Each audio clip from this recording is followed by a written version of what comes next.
We're live. How many we have in here? Looks like a pretty good crowd hanging out before the live. People have the browsers hidden just to wait till they hear something. Start coming in. We got 6 in here already. Who all was here? Gosh, there's people here at 3 o'clock this afternoon. Danny Boyd and Unfinished Project were here crazy early. Dan got his shirt. Good. Glad you did. Let's see here. Twisted Mopar Dennis, LP94. We'll mention LP94 here in a little bit. Mexican Spec, Busted Radio Chris, Max Wedge Dick Dastardly. Welcoming all the guys, girls, kids, dogs, etc., etc. Those Salvage Outlaws, JB's Little Shop. Wendy English is here. Pure Pontiac Garage as opposed to Impure Pontiac Garage. Would an Impure Pontiac Garage be, say, Oldsmobile Power or something like that?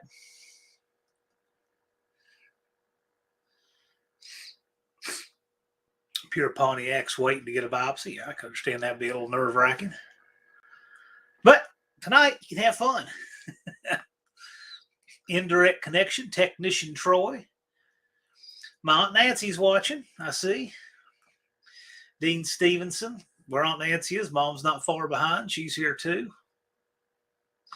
Technician Troy says, I need a few addresses so I can send some stickers out. Okay, well. Technician Troy, make sure your email's on your channel. That's the best way to get people to holler at you. And Ron English is here.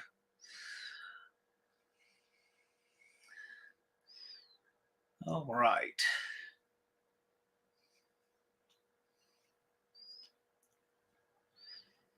All right. Well, cool. Glad y'all are all here. Gosh, got 18 in here now. Right on. Most of the old parts and Rust Patrick. Yep. All right. Well, this is a time I always set this aside a time.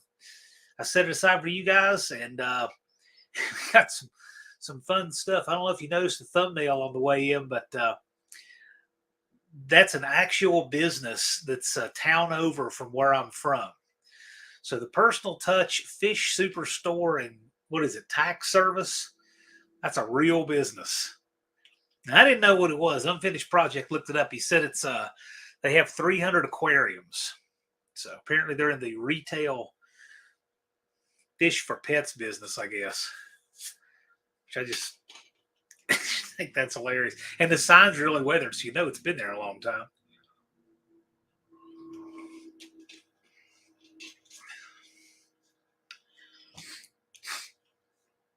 Dean Stevenson is here. But no taxidermy. I wondered about that, Danny Boyd. I saw tax service. I thought, is that short for taxidermy? And when I saw Fish Superstore, I thought, is that like wholesale fish to fry? I didn't have any idea. Junkyard D is here. Jason's Garage. J-Bo is here. Well, a few more people get here. Something funny dropped today. Pure Pontiac said nothing wrong with Oldsmobile Power. Well, no, I guess not. Two Hacks got an Oldsmobile here. Some weird old obscure engine he's dealing with. It'll be pretty cool. Turbo Tom is here. Colleen. No taxidermy without a body representation, Dean Stevenson says. Well, right on. Glad y'all are all here. This is still the off season, so we got a little bit more time here doing freestyle lives like this. Planning to have Professor P on a week from today to talk about all the findings and so forth from PRI, which is going on this week. And then we're going to be, I'm sure, doing a big announcement live that last Friday in December. So December's going to ramp up, and then it is go time. First year is going to bring back a lot of stuff. Going to be having a lot more guests and fun stuff. So, but this is freestyle. This is the off season, and we can just have some fun. And speaking of fun, If you've not seen LP94, Lars's latest video, you want to catch that. It's he put it out. I shared it on my community tab. I also have a link to it in the below this video.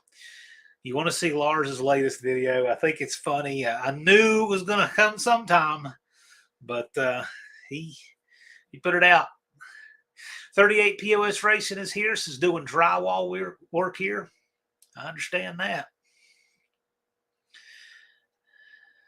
The guy's garage shared it too. Yeah, it's worth sharing. If you haven't seen it, LP94 put out a video.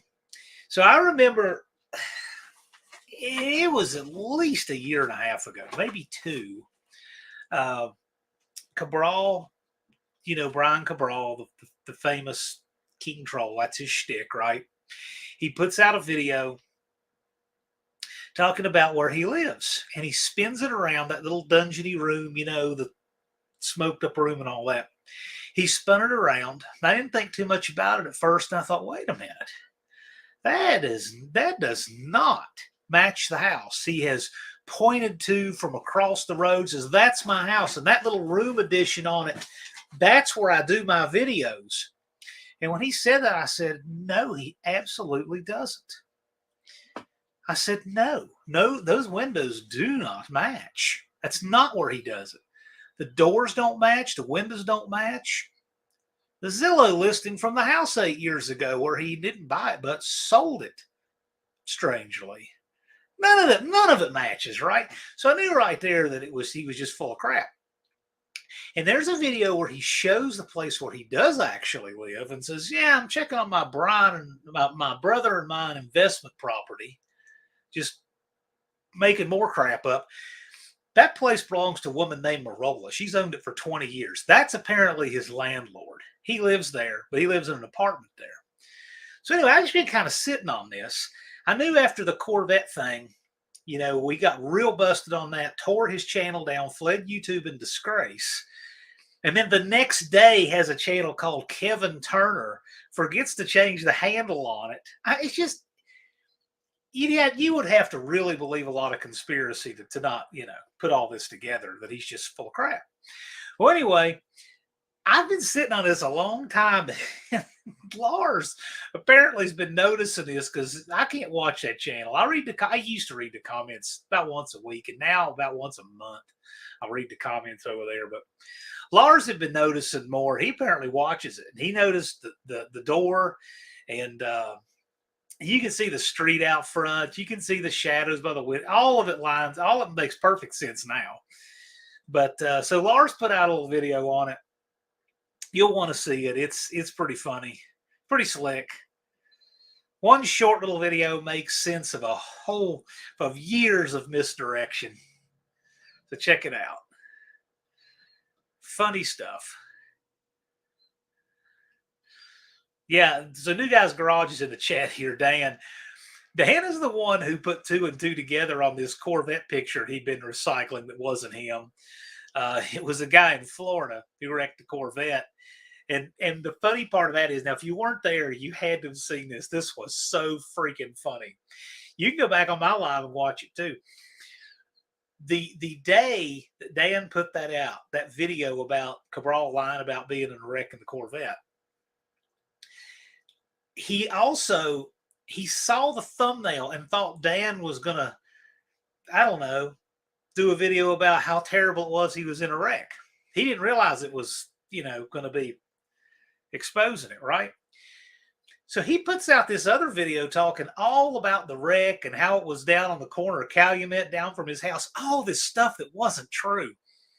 I saved the video. I was late, 10 minutes late, going on my own live because I wanted to save that video because I figured that's not going to stay up when he figures this out. And it didn't, because while we were live, I remember Jason's Garage, who's in here. He's the one who saw it and said Cabral just started ripping down the evidence off his channel as fast as he could, and closed his channel because there was no way you could get all the evidence and stuff out of it. So he was just getting rid of his channel as fast as he could. And he went away. He did the Kevin Turner channel the next day. And then finally came back and admitted that he made up the thing about the car. But it was just the car was just one thing. I mean, the house was another. There's other stuff too, but like I said, if he didn't come back, we weren't even going to get into the other stuff besides the Corvette. But he came back, so here we are. Now we're talking about the house, and we'll see what he does with that. But I thought it was really interesting. There are people, it surprised you who feel sorry for that guy. It would shock you who isn't smart enough to have him figured out too. But anyway, if he were a nicer person and didn't make his whole existence around doing what he does, then people probably wouldn't even pursue it. But anyway, other people want to do it. I'm happy to share it.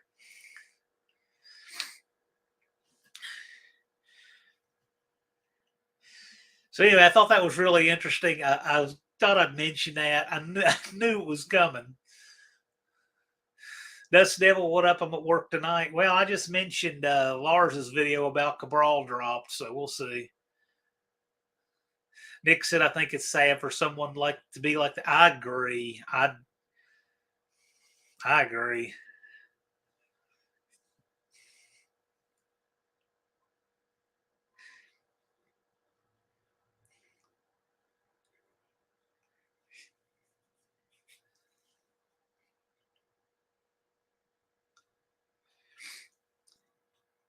Yeah, we'll see what else he says when he sees that. I'm not sure if there's, anything left to just try to deny it or say Lars doesn't have it right.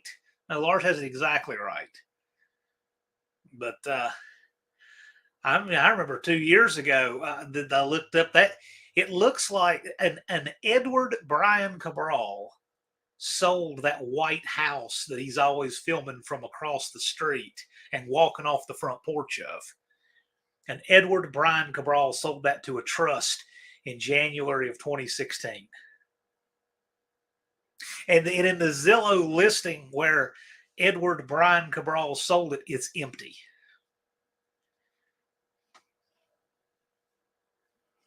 Yeah, I mean, you just really have to do some real gymnastics trying to make sense of that for the guy. But whatever. Rapid Transit Garage Jay is in the house.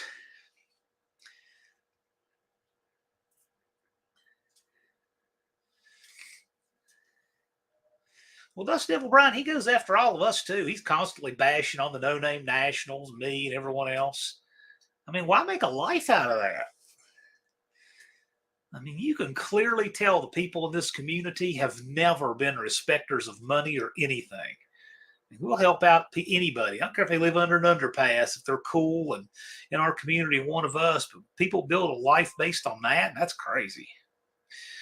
Oh, there's DNR. Mexican Spec is here. Maybe he owns the trust. No, Paul V. Deere owns the trust. And he's a guy in Boston. It doesn't look like any connection, but again, you really have to do some craziness to try to connect all that stuff. I mean, like for instance, the house he lives in now, that apartment, it's owned by a trust. It's the Marola Trust, and the woman named Marola, who's owned it 20 years, put it in her own trust. You can see that, and it makes total sense. But some trust some other dude owns, and it's in Boston, and none of that makes any sense. He may try to make sense of that, but one thing that he'll never try to do is convince anybody again. You can even see the street. You can even see Brock Avenue from his apartment and the work lights and everything. That's not where he does not film his videos in that White House on the hill. But anyway, there's T's Good Time Garage. How's it going? Just Mopar Joe's in the house.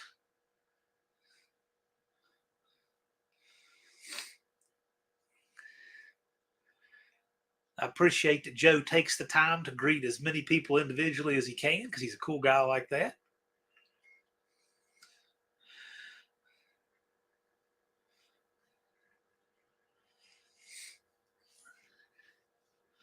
Shopcat says Mexican Specs been posting some sweet rides. He does, but the only social media I have is YouTube. So I don't, see much of that kind of stuff other than what he sends me. I get an email from Mexican Spec on occasion.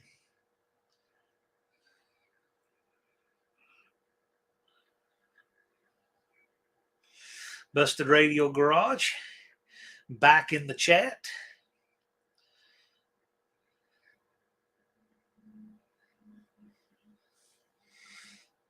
Busted Radio Garage and I talk transmissions today.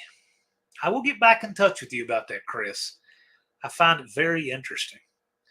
Dust Devil Garage is only a few more weeks until no more blank paper. That is correct. LP94 says the room he films in has a padlock on the door. Who would have that? Well, I guess when you have 6 apartments in one building, that kind of, I don't know. I mean, what in the world would be wrong with just saying, I live in an apartment? I don't know. What's wrong with that?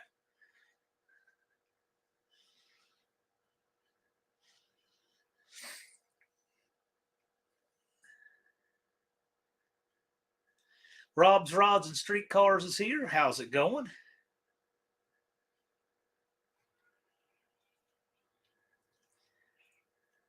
Turbo Tom says Google Street View seen it. Yeah. Well, yeah, he only lives like a block or two from where he claims to live. But I didn't have any reason to doubt it really. But then when I saw it clearly was a sham, I'm like, why? I just don't understand. It's like someone lying about their engine running when it's not. Like, who cares? We all have stuff that does or doesn't run. I don't understand the making it up thing. I don't get any of that.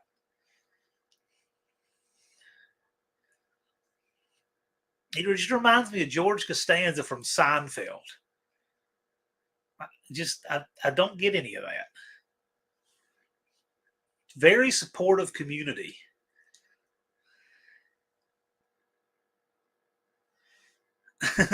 Bad Tree kept clicking the wrong video. Well, I'm glad you're here, Blake. Busted Radio says none of mine currently run right. Exactly. But it's also the off season, so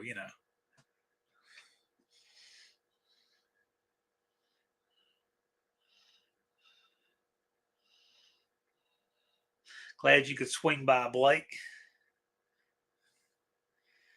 Indirect Connection Jason is here.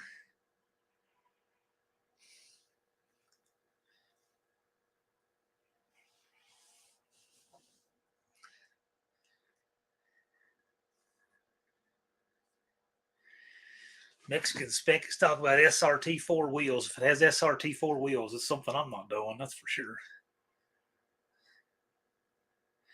Max Wedge Dick Dastardly says, which way do torsion bars go in?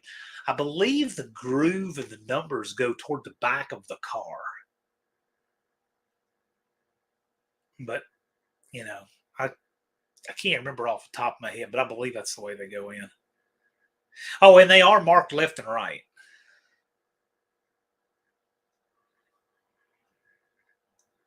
In fact, the numbers are always one apart. Like if you got, and just an example, if you have like an 886 and an 887, those will be left and right of the same bar, for example. That's just numbers off the top of my head. But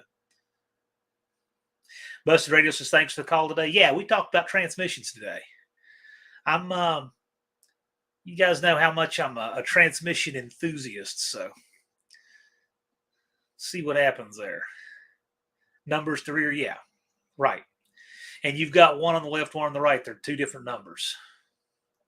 Letters toward the back, L right. Yep. See, yeah. It's a lot of Mopar folks in here. Makes a lot of sense.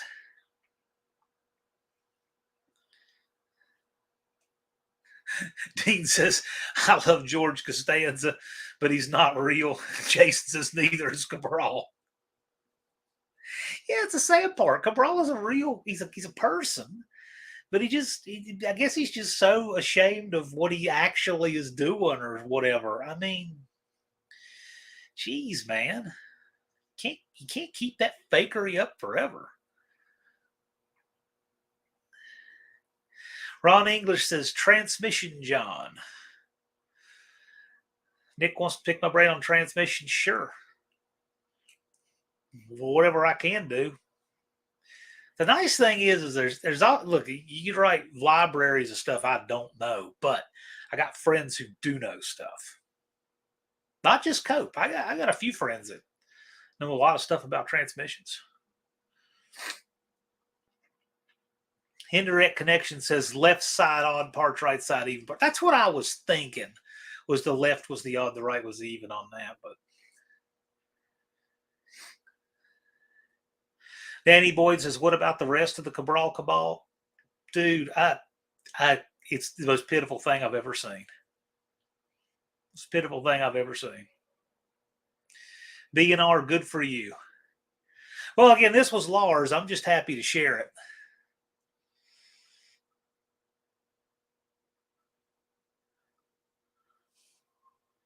Ron English is excited to put that 727.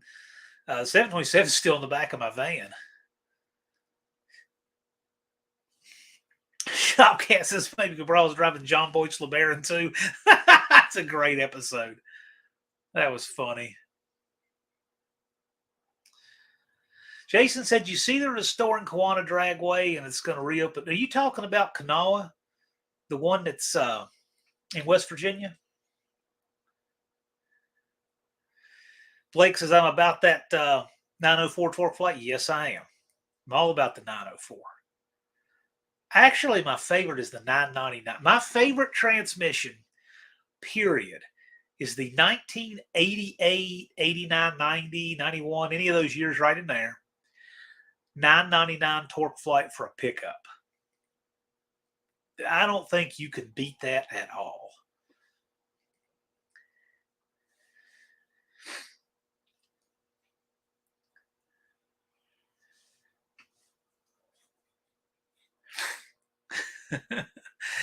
JB says throw Lars under the bus. Believe me, Lars did the video. I'm the one that's going to catch the heat for it. It's always that way. Anything anybody in the community does, I'm always the one that gets the heat for it. Which I don't care. I mean, shouldn't have made all that up.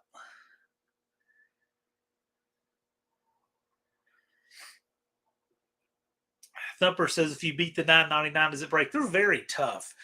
The 999 has a 5-disc high gear drum in it and a beveled pump, and you can run 6 of the forward clutches in the 5-clutch high gear drum. And when you do that, you get a lot of surface area. Yeah, input output shafts are smaller in a 727. The drum's a little smaller diameter, which actually, the smaller diameter, you get less total surface area on your frictions. True, but you also, it has less propensity to explode if you spin a sprag. However, you're never going to spin a sprag in one of those. The late 999 has 11 bolts that go through the case into the sprag, the outer race of the sprag. You could literally split the transmission in two and not spin that sprag. Joe says just one more clutch, but here's the thing. You're 4 clutches and then a 5th clutch on a 727. On the 904, you're 5 and then a 6th if you want to run the thin clutches. I really want to do the math on that. And I think I'll do that. I'll make a community post or something just for reference. I'm going to figure out how much actual clutch surface area you have with thick clutches, thin clutches. The only difference being that the thick clutches have more oil relief groove in them, which is less surface area. So I'll do the math on the thick clutches and thin clutch style of surface area and figure out how many you have if you have 4, 5, 6, 3, or so forth and so on.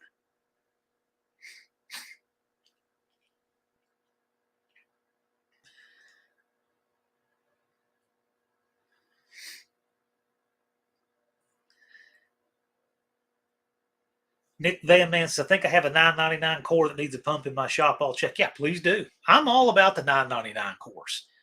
I'm interested in them. I'd be a buyer for one. I mean, I've always just kind of got my eyes out for them. They came in vans, D150s, Dakotas. A 250 could have had one. D250 could have had one.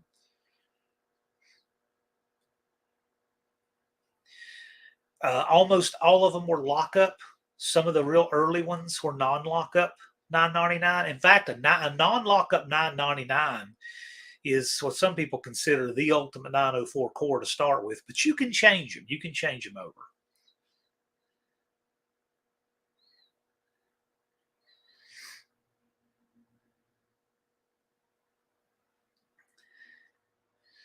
Thumper says that's expedite handling in my USAF cargo job. Yeah, well, there you go.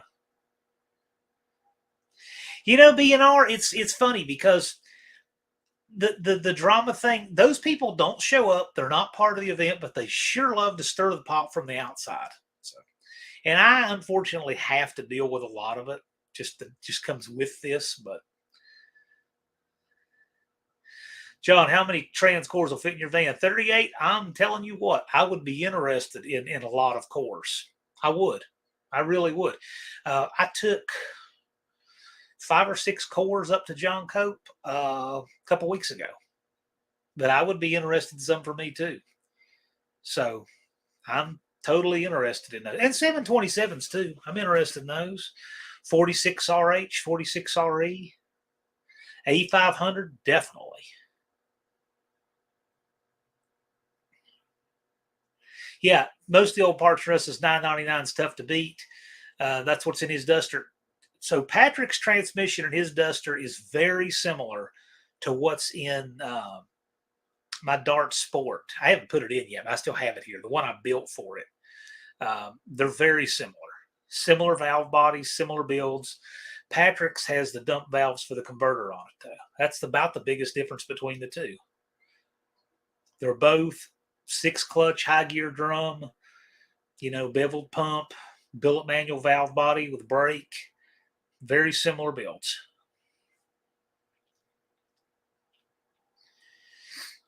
Thumper says, would a 999 fit my CUDA? Yes, it would. It's a straight swap because its external dimensions are 904. It is in the 904 family, which I find weird because the 727 never had a different number. It was also considered like a 36RH, but it never had any other numbers. The 904, you'd have a 998, 999. I think the 998 was a 4-clutch high gear drum, and the 999 was a 5-clutch high gear drum. Both Steel Parts says, Russ says, do you have the hardened shafts? No, I don't. I do not. And if I break them, I will. Professor P does.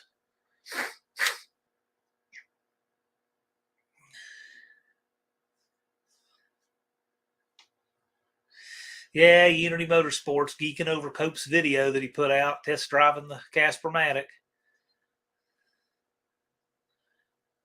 Didn't the E58 Diplomat cars have a 999? Yeah, probably. Probably, I would say almost certainly that's what have been in the Diplomats with the police package. That's what E58 is. Danny Boyd says, Brandon out the door in 24. Well, I think that last night's little debate, if anybody watched any of that, DeSantis versus who's that piece of crap in Cal? Gavin Newsom. I think that's a preview of 24. That's what I think.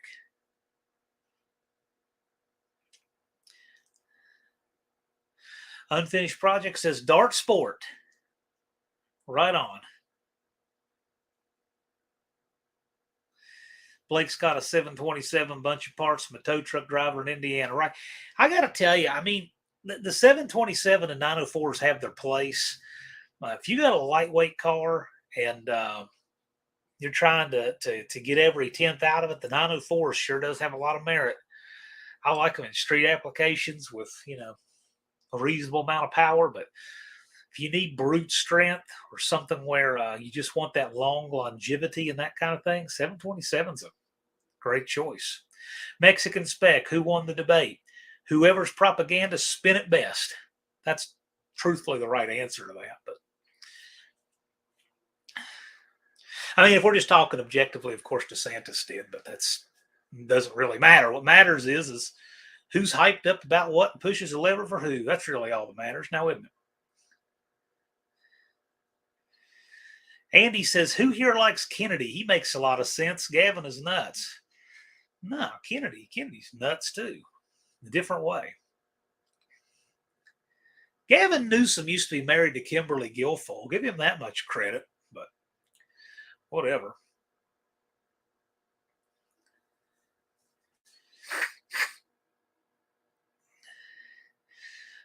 Jimmy Carter, if he lives another like 8, 9 months, something like that, he will be 100 years old. Man, we've never had a president live to be 100. Isn't that wild?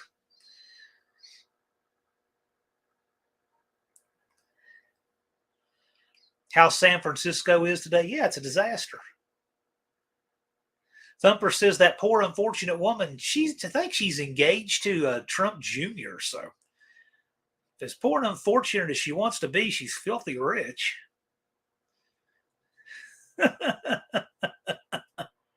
Joe says you can live forever when you've never worked a day.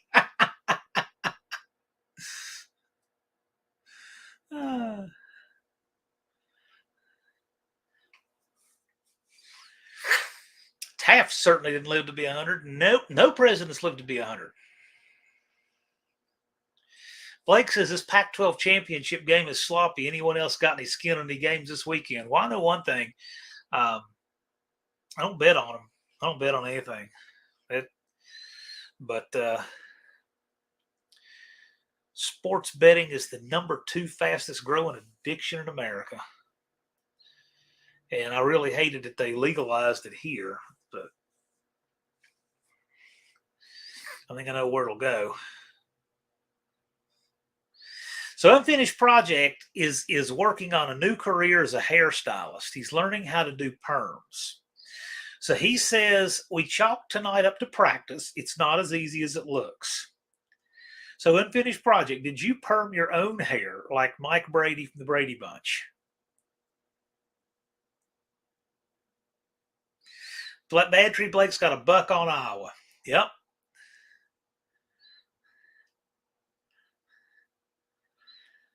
Jason said, I heard some bad things you can do in California legally and not in any other state. There's things California will burn you to cross for that aren't illegal. Like, your regular carried handgun in Virginia, which is perfectly legal and legitimate almost everywhere else in the country. California will put you in jail for that. You didn't do a thing to anybody.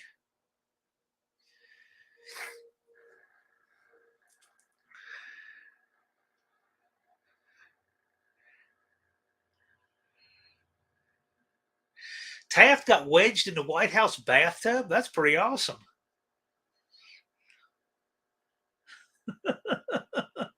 Oh, that's right. I didn't think about that. There's a statue of Taft in front of the wall. I didn't think about any of that.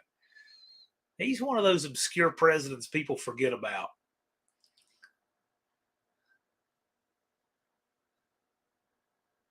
I remember when I was in college and Clinton was president at the time, I asked my history teacher, one of my history teachers, my worst history teacher, I said, how do you think Clinton will be remembered decades from now? Because, of course, he was president at the time. And she said, I think he'll probably be forgotten about. So I don't know.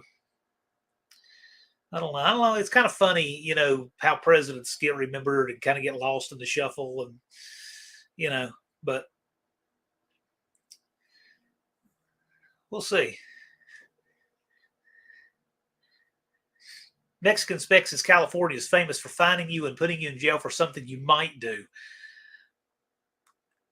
California is famous for being an absolute dumpster fire of a state.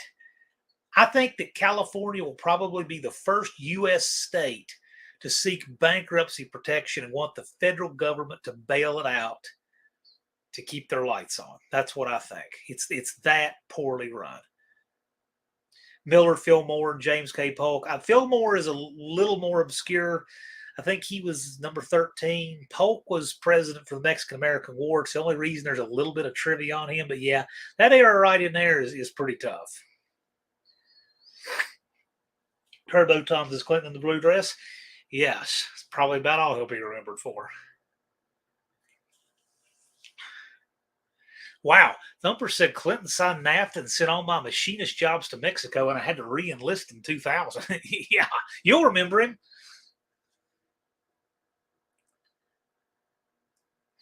California's a cesspool. Yes, it is. It's a disaster. We had 2 Harrisons as president. That's right. William Henry Harrison, Benjamin Harrison. Those That's some tough trivia. Nick the Van Man 90 says, next time you come through, I can take you to see Polk's house. We can do that, Nick. And you know what? I want to do some lake pipes on the van. I know you can hook me up with that. We can do some lake pipes. What do you think? J Moses, California, the only state with a poop map app. Yeah. For those of you who missed that, because I know that people avoid politics like the plague, well, forget about the policies and stuff for a minute. Let's just talk about the funny stuff, okay? So there's a debate last night between two presidential hopefuls, one declared and one pretending he's not. And one of them was mayor of San Francisco and is now governor of California. His opponent brings out a map on 8x12 paper, a map of how much poop is concentrated all over the public streets in the city of San Francisco. I cannot even imagine having anything. I could never imagine anything like that here. And that is how it is that bad out there. I mean, it's just crazy. It's just stuff you just couldn't imagine. And why you'd want that running the whole show, I don't know. Bad Tree Blake asks, how many earthquakes is it going to take to snap California off into the ocean? The answer to that literally might surprise you. California's got some serious trouble with the way it's lined up on the tectonic plates. That is not even a far-fetched thing. And it's not going to snap off and fall in the ocean, but they are going to have some serious, serious flooding problems with what's going to happen with shifting plates in the near future. I say near future, like within 100 years, they might have some serious things to work. Probably won't be in our lifetime, but we never know.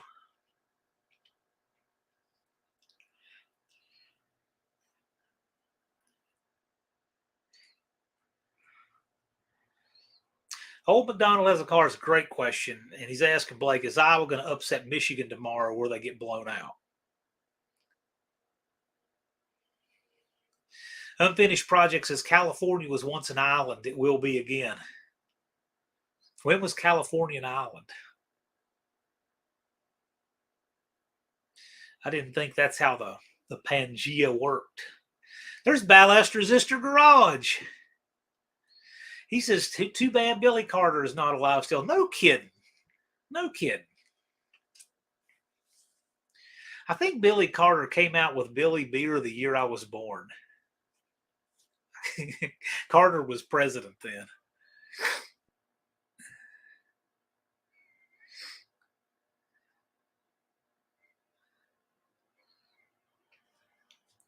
Danny Boy says oceanfront property in Arizona. Well, I'm sure they'd love that.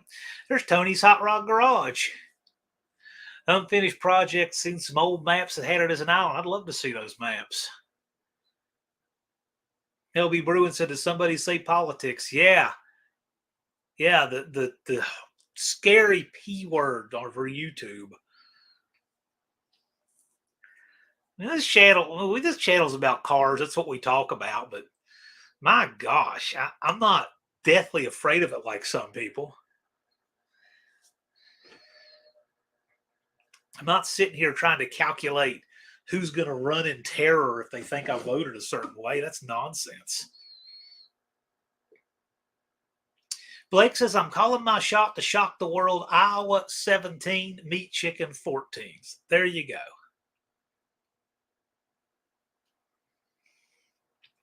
Rubber bridge to California. Well, that's not the worst idea, considering the earthquake problem.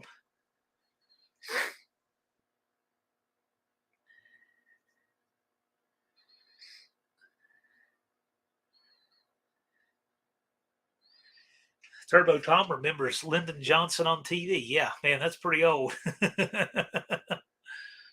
Yes, Danny Boy. Billy Carter got busted taking a leak on an airstrip in the 70s. Yes, I have read that. I don't remember that.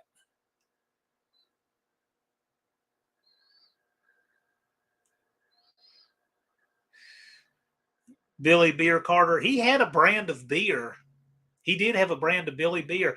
And I think and there's a couple of museums that have a 6-pack of that you can see. I mean, it's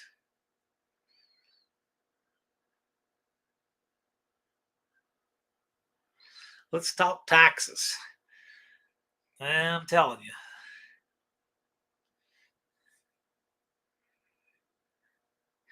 Buff Del Campo remembers Kennedy's inauguration on TV. I remember Bush Sr.'s inauguration on TV. What would that have been? The 88. Would have been 88? Yeah, I think so. Yeah, that would have been the 88 election. So January of 89, we watched that in high school.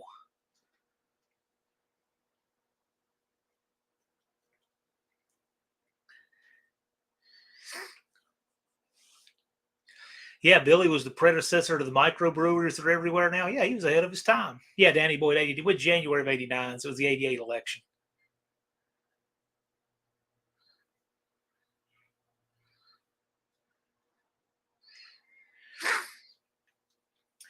Interesting times. Old McDonald remembered John Jr. saluting his dad's coffin. Yeah. And 38 POS Racing remembers Ford pardoning Nixon. I think that's always interesting. We have all different ages in here and the things people remember that were big political news. And we still seem to have moments quite the same like that anymore than what we used to have. Turbo Tom started voting in 1984. Yep. I think the first vote I ever cast was for Bob Dole in 96.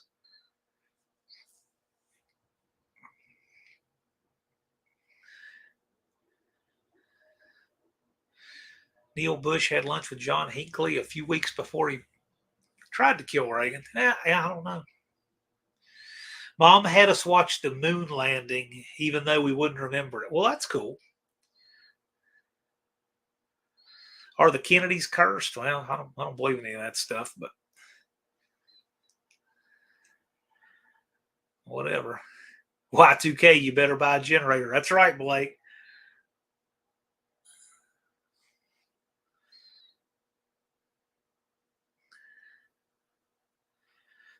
Shop 209 is here. What's going on, John? Glad you're here, man. We're just messing around on a Friday evening. Come on, you voted for us. I did not vote for Perot. Of course, that was the election before anyway, as I recall.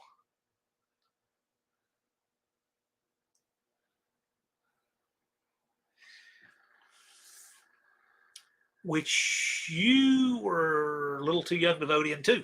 So your first presidential election would have been the same as my unfinished project.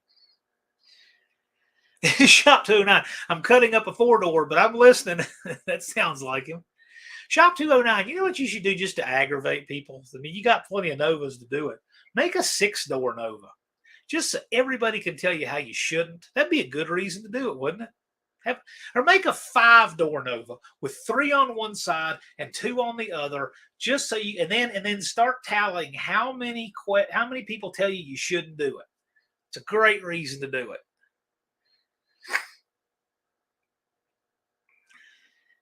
"38 says, I remember where I was when the shuttle blew up. My dad was running for that ride. When the Challenger blew up, I was home on a snow day, which is very unusual. We have very few snow days when I was in school, but I remember that well. That was in January of 86? I want to build a limo Nova. There you go. There you go. See, you should do it. You do it. I'll share it. I think it's cool.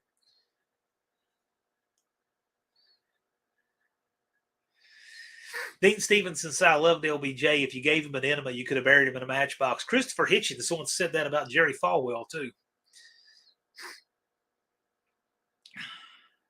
Shop 209 said, according to some, I have ruined this 4-door.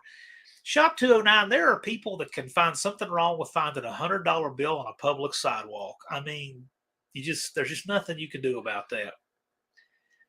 The currents of idiocy run strong in society.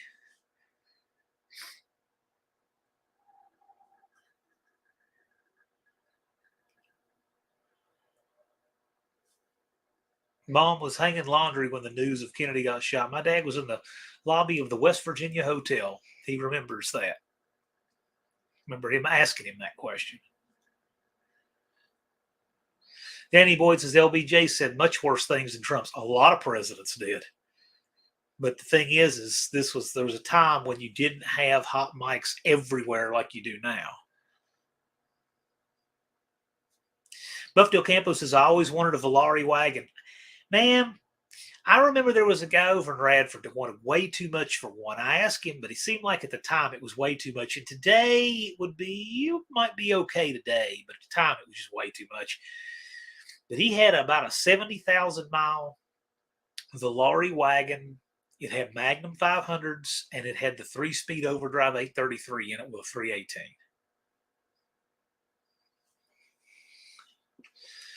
What was that question that flew by, Patrick's? Have you ever seen the retired Mopar workers that talked about building the car with one door on the driver's side and two on the other?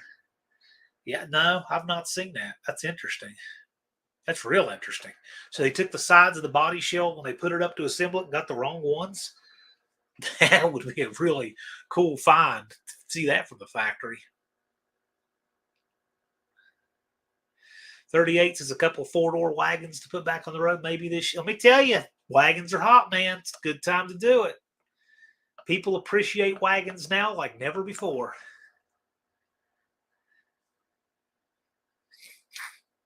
Danny Boyd, I remember you saying that somewhere else on another live. After they announced Kennedy's death, my mom's boss came in and said, okay, he's dead. You can all go back to work now. Anybody that didn't know he was dead from watching the Zapruder footage, of course, I guess you didn't see that till much later back when it happened. But man, anybody wondering if he survived that should have known.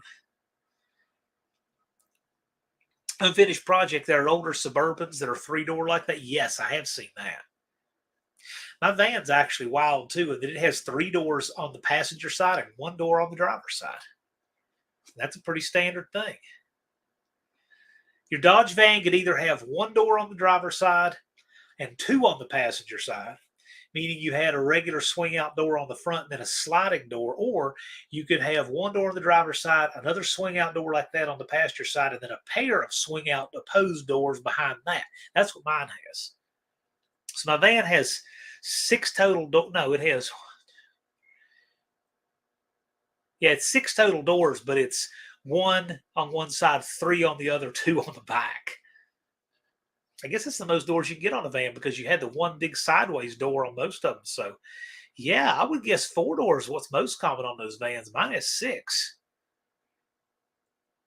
Dakota just watched LP's video. Yeah, so for those of you who missed the top of the show, Lars, our friend Lars, LP94, put out a video about Brian Cabral.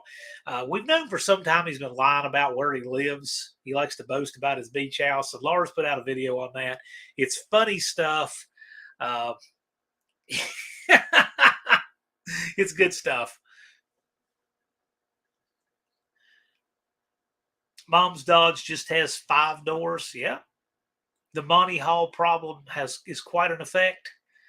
Yeah, the Monty Hall problem, and I don't know what that's relevant to here, Dean, but the Monty Hall problem, or what are the odds if you were to make selections based on the way Let's Make a Deal does it, with 3 doors, and then a contestant chooses one, and then the host will show you which door is not it of the other 2, or something like that. And most people can't figure out why the odds go from 50% to 66.6 if you switch on your choice. A little harder to explain, but yeah. So your choice, you're not going to see whether you won or not. And then of the other 2, the host is going to say which one is not, or one that's not.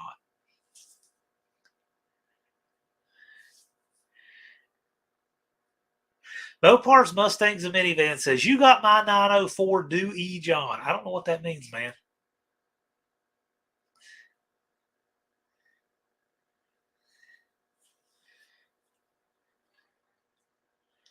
Thumper says, my cameras don't work well at night. Use a big flashlight and just film that way. Works good. I've even done the camera and the flashlight, together. Kind of like you do it the old school way with a pistol.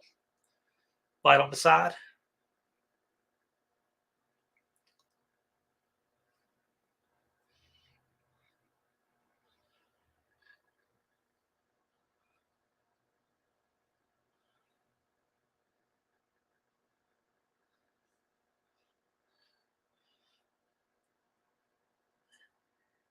Flashlights don't work for Northern Lights pics. Well, okay, if that's what we're talking about, yeah.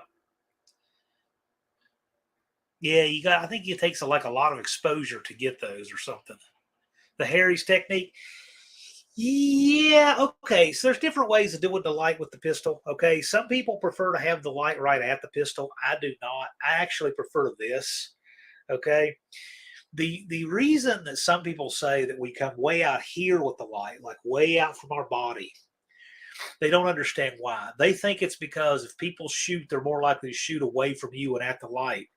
That's not why it is. It's because when people originally would hold lanterns, they would hold them way away from their body because they're freaking hot.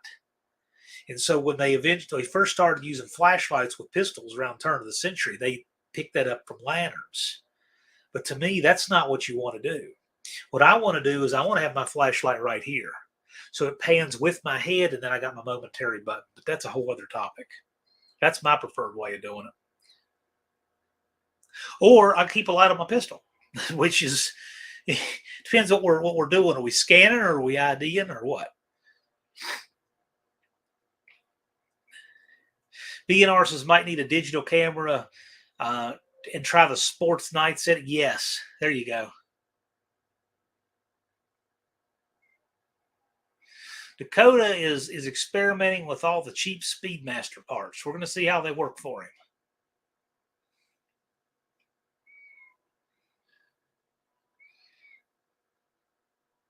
Wow, so Patrick's got an 8-door Plymouth wagon? That's cool. Is that just one you've seen?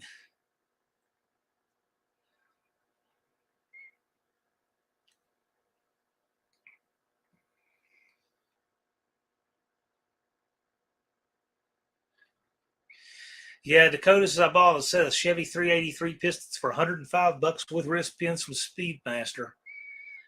And Tony's saying good luck. We'll see. We'll see how they turn out.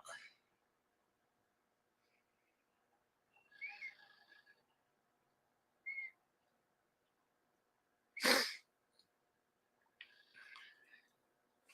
hard to figure out because a lot of those cheap parts are a race to the bottom on quality.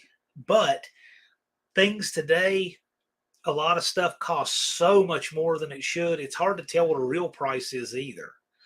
So, it's kind of like with tools. If Snap-on and Mac weren't so insanely high, it's hard to gauge how much cheaper Harbor Freight is than maybe it should be. It's hard to know. Hard to know what a real price is.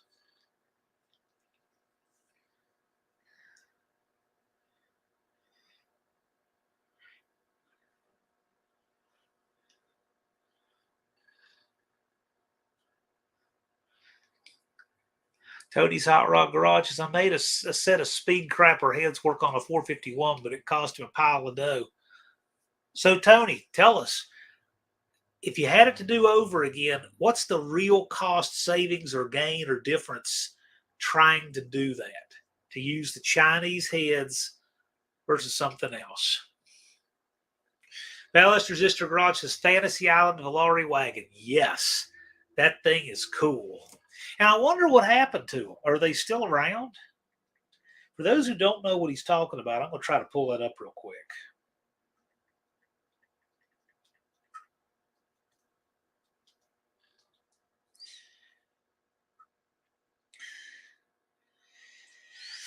See, I got several pictures of it. This is an image from the.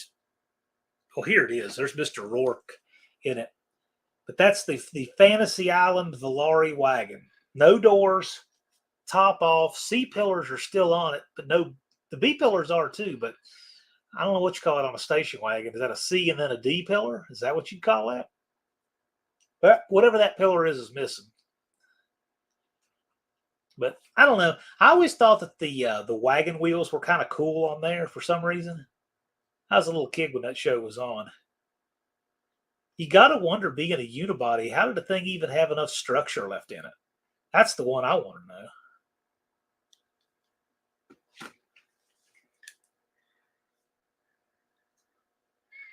know. Rich Corinthian leather in that? Yeah. Yeah, so Ricardo Montalban who played Mr. Rourke there. He did a commercial for Chrysler with the Cordoba talking about rich Corinthian leather interior, which is just a BS made up term. The Plymouth Nun Runner. I don't know what that is, Patrick.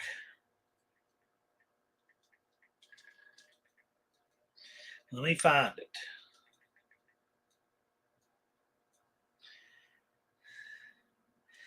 I don't see it. If you'll send me a picture of it, I'll put it up.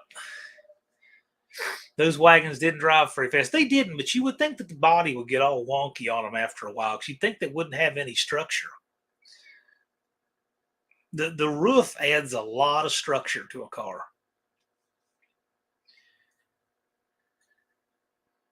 Maybe they reinforced it underneath. I'd be willing to bet that no one who built that reinforced it underneath.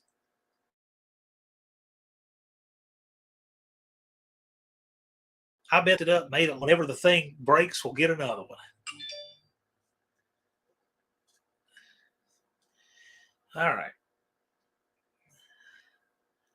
Let's see if we can get this to come up. Okay, here we go. Oh, this looks like a Don English special. All right. So it's somebody's made there. Looks like they put together a couple of station wagons there. Whew, man. Imagine trying to paint that roof and get it to look right. Have you ever been in a Plymouth prison? Is that what that is? No, I've never been in any prison.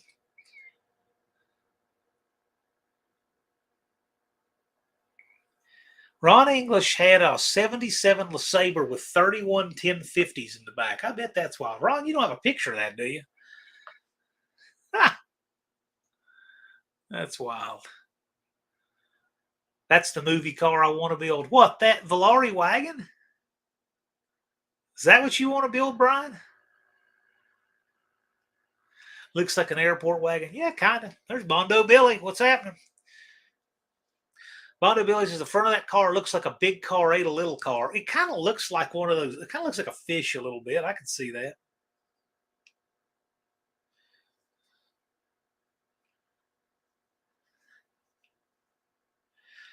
Well, cool, Ron. If you email it to me, I'll put it up. John at PrincetonDragway.com.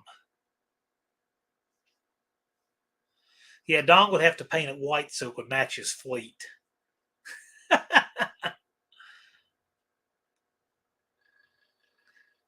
Dakota put ProStar wheels on his Dodge truck. Or, Ron, you can send it to Don. Don can send it to me.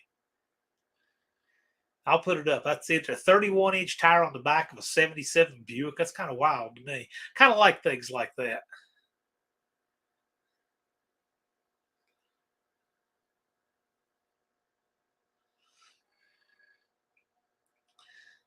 And painted the brake drums red. The Chryslers that had the like the road wheels, which Ford called the Magnum 500, they had red brake drums. If they had plain steel wheels, they had black brake drums. Roadkill did a video where they trashed a Chrysler airport wagon. Yeah, I'm sure. Whatever it's all about money and views. There's a lot of channels, and there's a lot of channels out there that are just about money and views. Not my style.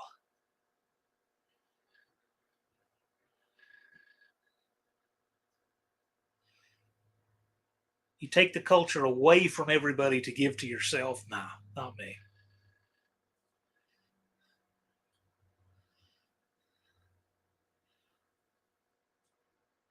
Dougster says I have red brake drums on shop truck and I painted them. Okay. Unfinished project says Bondo Pascal Billy.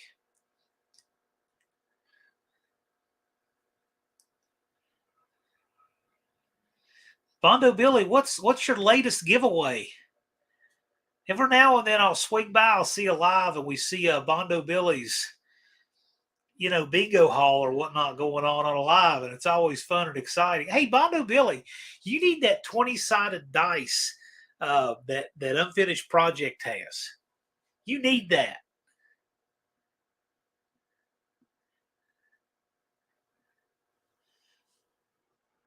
Dougster says my calipers are red also. I don't have it in me to paint calipers red, I don't think. Although I did paint a Hyundai Excel engine yellow one time in a red car.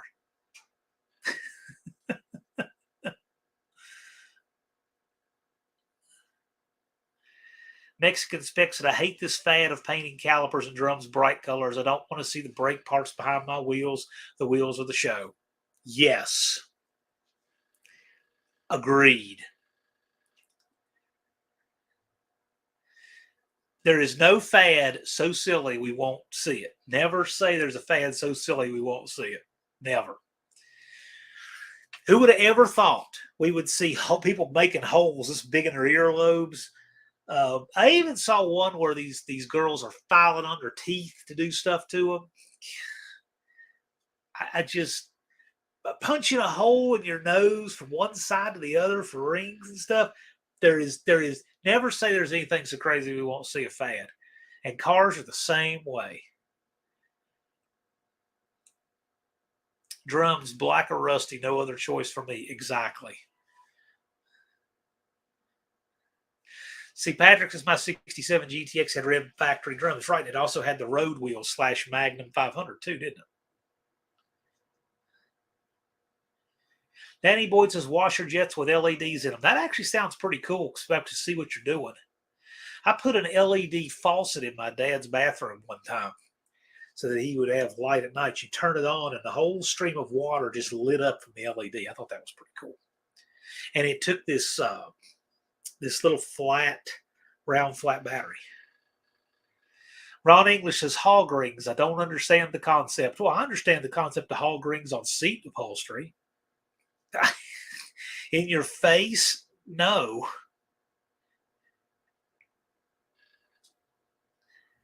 I know one thing. If I ever got in a fist fight with some guy that had a bunch of metal in his face, I know where I'm going.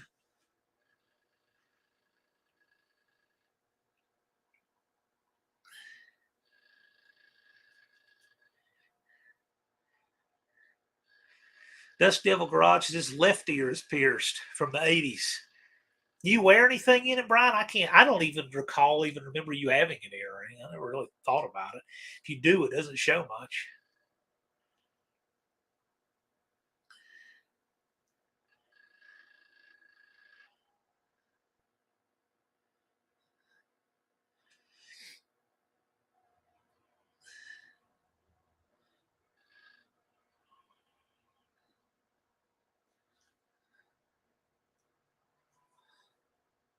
No, but I still can. Right. You still have the hole there. Yeah. I know a few people like that. They got an earring at one time, and they're like, I don't we want any earrings. They still got a hole there.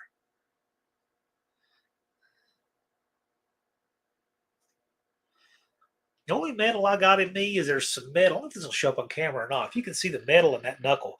See that little raised up place in my knuckle there? That's a piece of metal that's between the skin and the bone. And it shows up real bright on an x-ray. It's not magnetic. A magnet doesn't stick to it, but they didn't want to try to take it out when they did work on that. When they reconstructed that finger there, they didn't want to try to take it out. So they just left it in. So I got that and it moves around a lot under there, but it doesn't hurt. It doesn't seem to be sawing into anything important.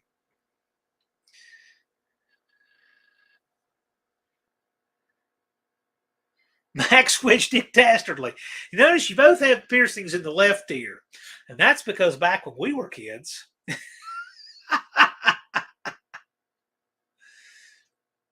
Do they make Pentastar ear? I don't know. Probably. Oh, gosh. Mexican Specs. I never followed trends in the 80s. I avoided all of that. Well, me too, but I was a teenager when the 80s were over, so.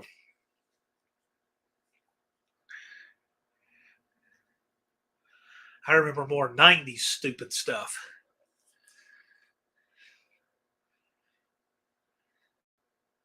Brian's got 4 years on me.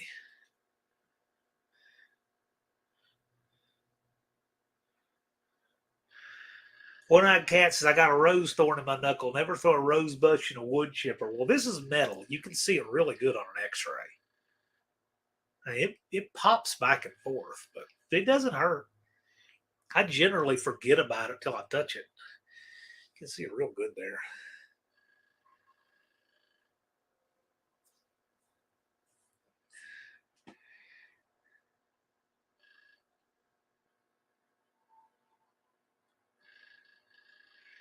"38 said the only 80s trend I took up was hiking boots."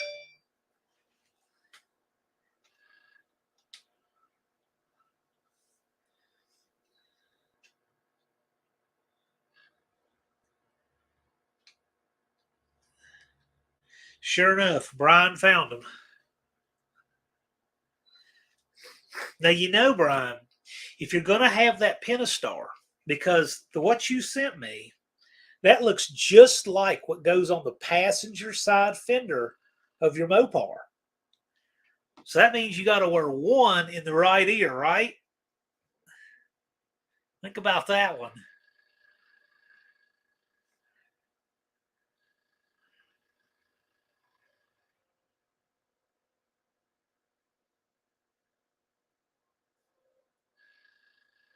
Supercar companies and Chevrolet charge big money for painted calipers. They know their buyers are idiots. Yeah. They had a Fantasy Island Volare golf cart too. I'd seen that. I didn't remember that being on the show.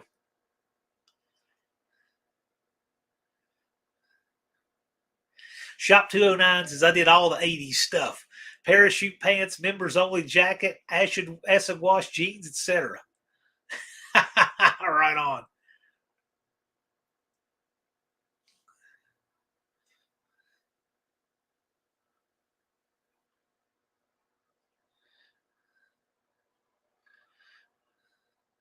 Shop 209, you should be wearing parachute pants in your video. You should do that. You're a pretty trim guy. I'm sure you can still get into your high school stuff like that. Dust Devil says no more intentional holes in my body. Right. I'm all for the whole life, liberty, pursuit of happiness. If people want to do all that, more power to them. But I think it's funny. You know,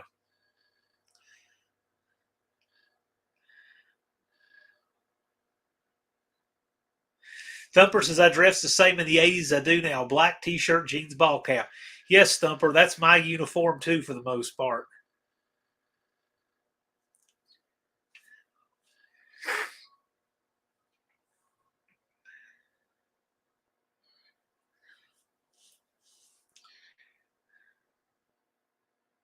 Shop 209 says I wasn't popular at all. Wrong side of town, long hair, fast car, parents' worst nightmare. Oh man, that's cool. Mexican spec. Well, you just sound like the most practical, square, conservative guy ever. My kind of guy, Mexican spec. That's pretty cool. I have dressed the same since high school. It works. Why change and waste money? Yeah, there you go. Oh man. Now Dust Devil wants the acid wash jeans and he misses the denim jacket. Yeah, man, I like the denim jacket.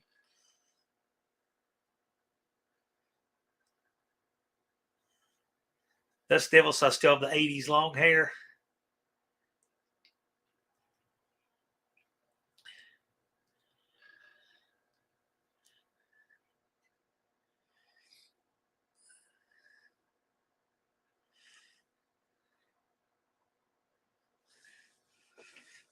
Well, a lot of things come back around and come back into fashion.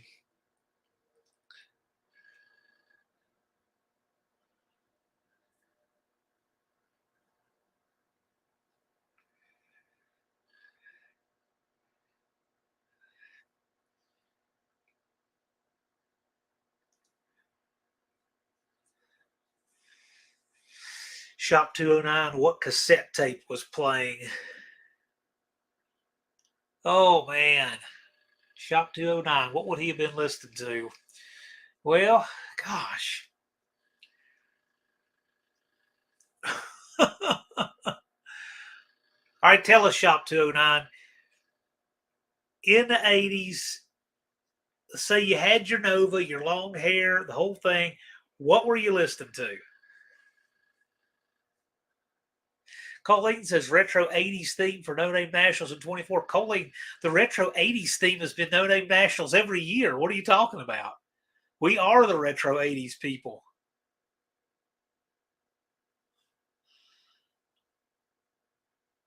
Dr. Feelgood is my guess. Yeah, I can see that. Bad Religion. Yeah, yeah.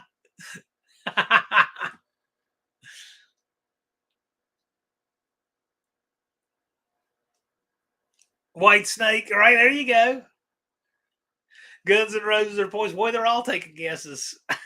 Skid Row, Rat, Kiss. I knew this crowd was going to have some guesses. ZZ Top and Fall Cat. Yeah, gosh.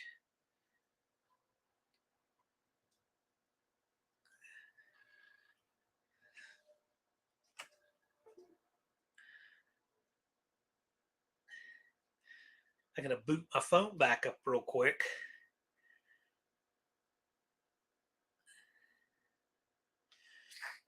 AC/DC, Def Leppard.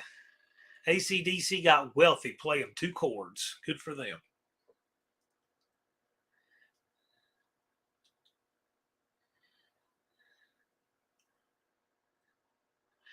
I was in a band playing all those songs. There you go.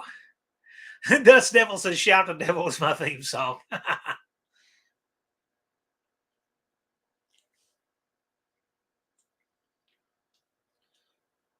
Where I went to high school, they said that AC/DC stood for Against Christ Devil's Children. Oh my gosh. Here we go. Here we go. This is Shop 209. Are you ready? You want me to put this up? 209. You tell me to put this up, I'll put it up.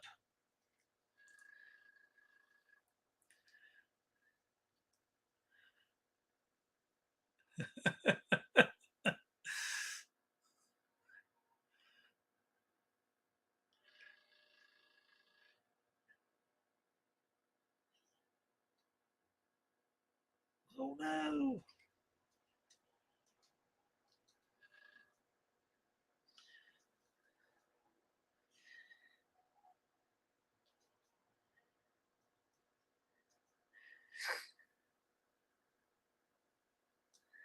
Nazareth. You know what's funny about that Nazareth is that you know how we got all these fake violin players and accordions and all this stuff that these. Okay, I'll put up here a second. You know, we got all these fake violin players at shopping centers everywhere. Uh, they're gypsies and they have the electric violin and the music is actually coming out of their speaker, but they're not playing anything. You can see that they're not playing anything. Well, the flea market here, we actually have one of the biggest flea markets on the face of the earth in Hillsville, Virginia. It's so big that it's actually there is a state law that exempts it from the reporting time period for Virginia State Police to transact firearms. It actually has its own state law just for that. It's one of the biggest flea markets on the face of the earth. It's practically the entire town of Hillsville, Virginia. It is absolutely massive. And long before all this fake violin player stuff was a thing, you had all these people setting up the flea market booths with these Roman people, and they would have Nazareth Love Hurts played on the flute. It was the strangest thing. And some pan flute. And it was just strange. But I always think of that when I see Nazareth like that.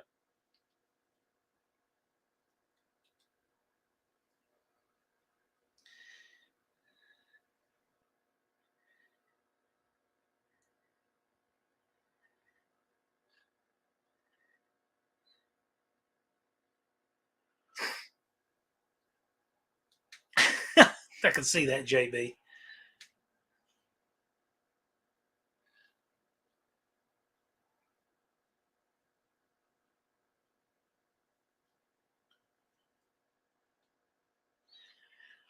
.38 getting ready to go under the knife.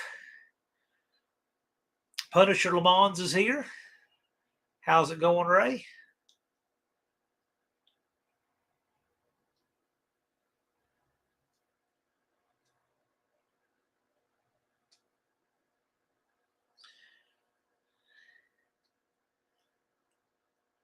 When is it? I will be in Virginia in the spring. It's Labor Day weekend every year, although it's not as big as it used to be. I think the whole flea market thing is kind of going by the wayside. But man, I bought a lot of guns at that thing over the years. But Virginia gun laws have gotten really crappy since I'm waiting for my phone to boot back up.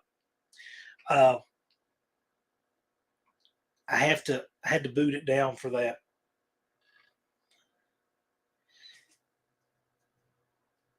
Just a second here.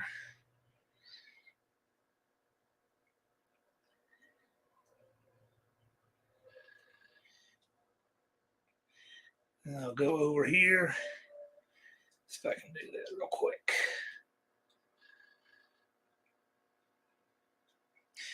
Bear with me. This is worth seeing.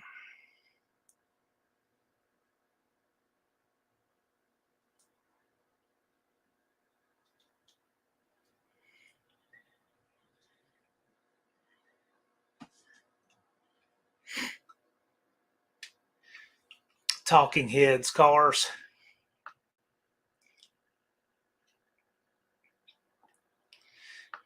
J-Bo, what in the world year did you graduate anyway?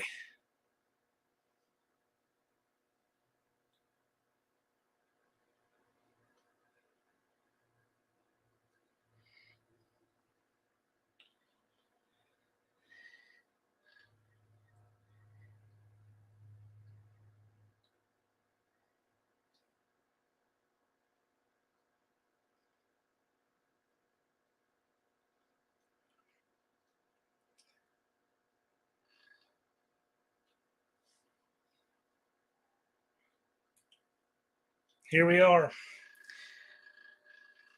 There we go. There's Shop 209. Looks just like him, doesn't it?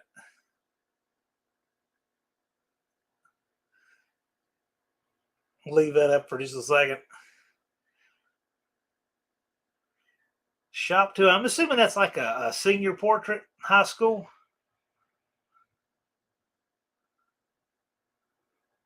Would have been late 80s, I'm assuming. You got a few years on me, so it's close.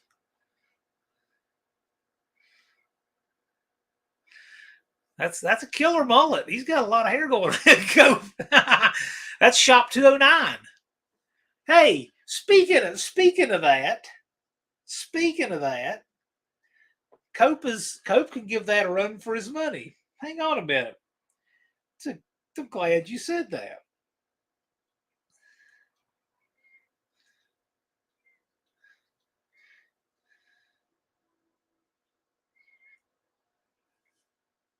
So check out this. If you can see that, there's Cope around 1990 something, 1990 with the mullet.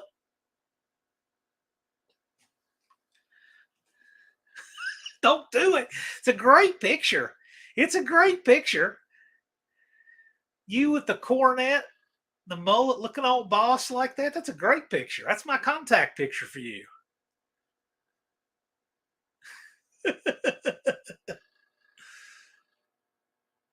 Dust Devil says, I bet Cope had an earring. You didn't have an earring, did you? That's a great picture. I think that's a great picture of Cope. He's there, got the door open to the cornet, and he just got that look like, bring it.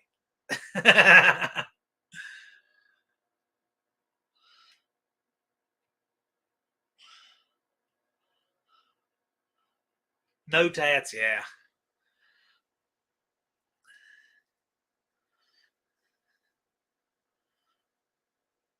Turbo Tom visited Doswell. Okay.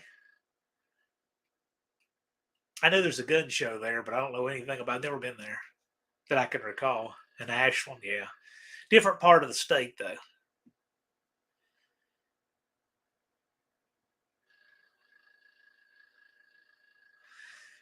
Doug, to Dakota, that might as well be a trip to outer space. I was very surprised to see Dakota make it to Sykeston, and I very much hope Dakota and Hunter come back. Tony told me how to get rid of the heart. You know, I was looking at that earlier, couldn't figure it out. I will do that.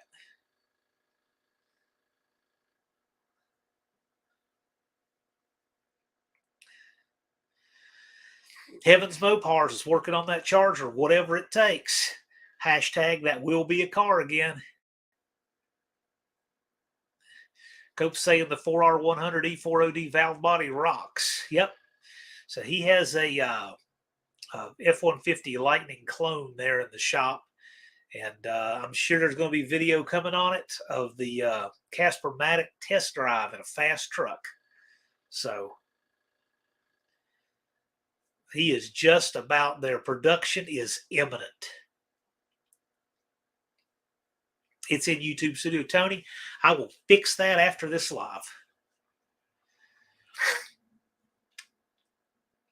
Man, that was a big trip in an old falling about part junker. Dakota, come on, dude. You got there and it was fine. Colleen, I'll do it and I'll tell him. Dizzy Izzy never wore any parachute pants, multi-zipper pants. A sure fight in my neighborhood. What? Why? Multi-zipper? Oh, like parachute pants? Oh, I don't know. Unfinished project loves the heart thingy, but I don't see it. How can I bring it back? Why would you want to? It goes over top of the text. You can't read the last comment. Yeah, Junkyard D remembers an old Cope video with a mullet going to the drags in a van. Right on. Cope is not a fan of my van, but he had that big red van with, you know, his lettering down the side, which I thought was really cool. Bikers, yeah. I don't know. Not really a thing here.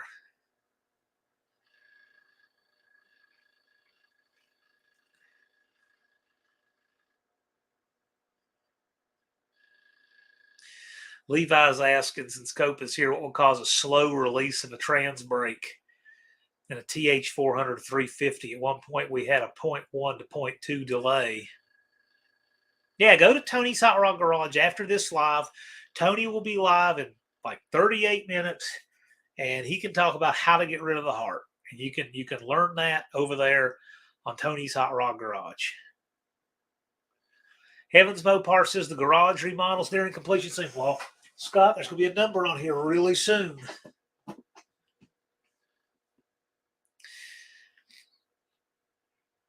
Dean Stevenson says, no bikers, you're missing out. I don't need any of that trash you want to get in fights behavior stuff. Bikes are fine, but all that other stuff that people seem to want to put with them, I don't care for all that.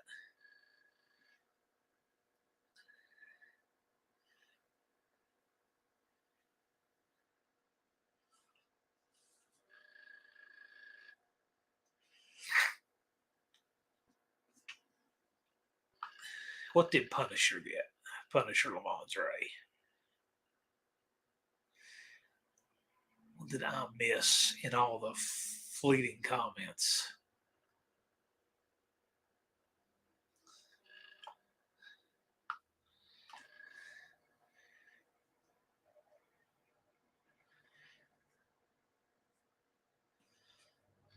JB's little shop is here.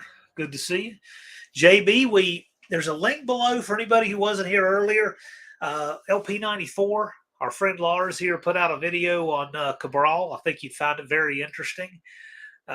We've been listening to him telling all that crap about a house on the beach for years, and now it makes sense why he's always filming out in front of it or walking off the front porch, and why it looks like an Edward Brian Cabral sold it to a trust 8 years ago, and why the windows in it don't match, and all that now makes complete sense if you watch Lars's video. So anyway, it's linked below, and it's on my community tab, and it's on the LP94 channel. So for those who weren't in there, if you want to watch something entertaining, check it out. Colleen says, some bikers don't act like that. Sure. I don't understand all that culture thing. That there's nothing wrong with bikes. I just don't. You know, I just don't get all that stuff.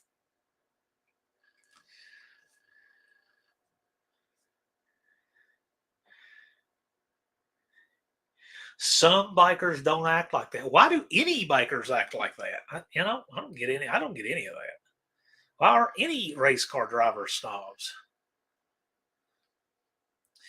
Mexican Specs there didn't know he was back. Yeah, he deleted his channel in disgrace when he got caught lying about a Corvette. What was that? That was what, in April or something. And then he created a channel the next day and forgot to change the handle on it, Kevin Turner. And he came back, and so anyway, he's busted on the house he doesn't live in. And then there's more to come. I mean, if needed, whatever.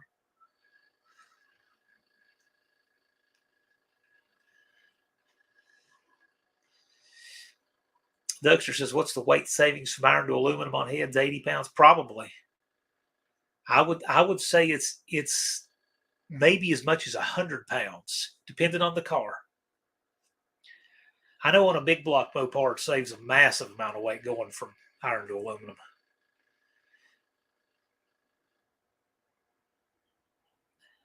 Yeah, the aluminum heads were 62 pounds, including the box.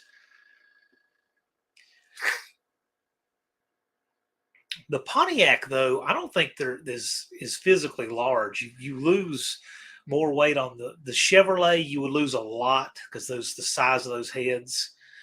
The Chrysler a lot, but the Chevrolet you probably would lose the most on the big block going from iron to aluminum. I would think, but I've never weighed them or anything. That's just a guess because the heads are so much larger with the cannon valve.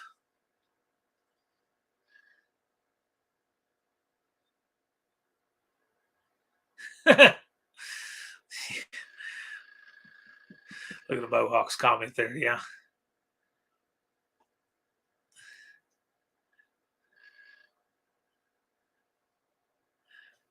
Tony says big block Ford too. Yeah. I mean, I thought of that. I mean, surely any big block you'd lose a lot of weight doing that, but I would think that the Chevrolet you would lose a lot just because of the difference in the architecture between the two. The gap would be much closer if the big block was the inline wedge and the small block was the cannon. Then it would be much closer to start with.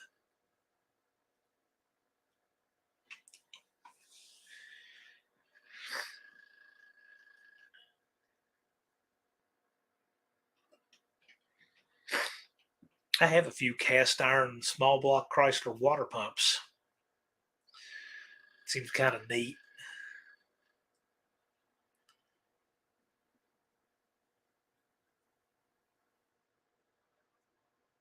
Shop 209 says about 80 pounds on the big block Chevy. That's probably about right. Yeah, I can see that. And then even more with the intake.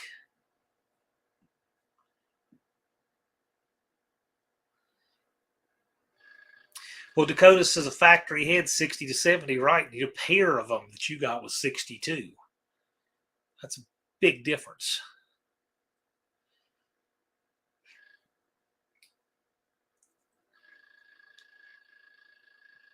Dougster scored a Mallory dual point distributor for a big block Mopar. Cool. Very cool. Danny Boyd watched Christine last night. Yeah, it's one of those movies you got to watch every rare now and then.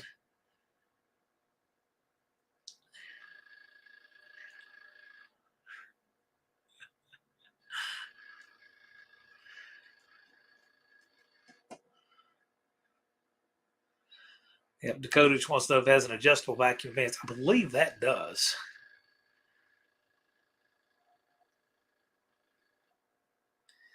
Wheelie King says, I would think of the big three big blocks, the Mopar would save the least weight. Probably. I would say that of the three, you're probably right. And then I would say Ford, and I would guess Chevrolet would save the most.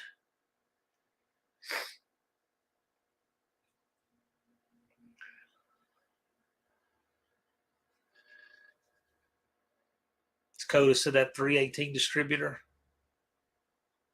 has an adjustable vacuum vents. Cool. That's cool. Make sure you limit your mechanical advance. Of course, I think that one you got's the one that has um, the adjustable travel limiters in it. First one of those I had seen in person was on Dart Freak 75's car. He has one. The later Mopar Performance distributors are that way. So you can adjust your mechanical travel without having to weld up the slot or use a plate or anything. Thought it was a pretty trick.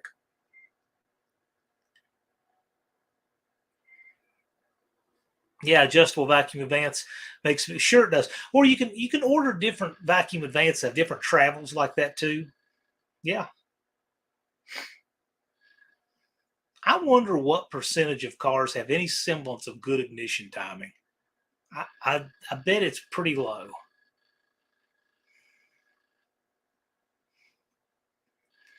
Thank you, Colleen. Appreciate it.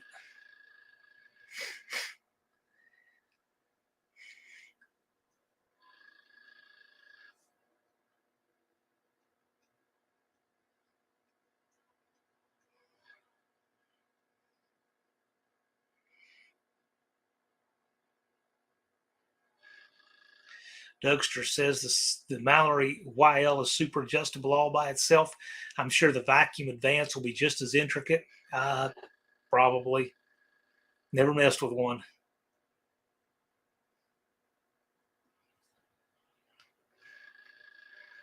Dizzy Izzy said the biggest pot dealer was the sheriff. Did you get good rates?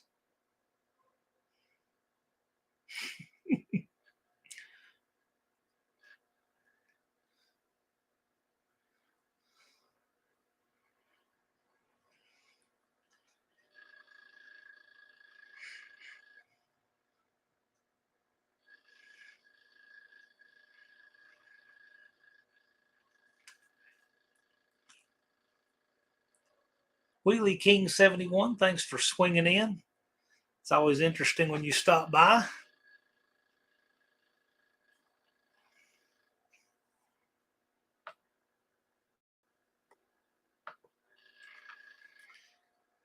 Dougster is going to do a video on the Mallory's on the distributor machine. So do you have a Sun distributor machine that'll spin them that you can adjust your advance on at speed?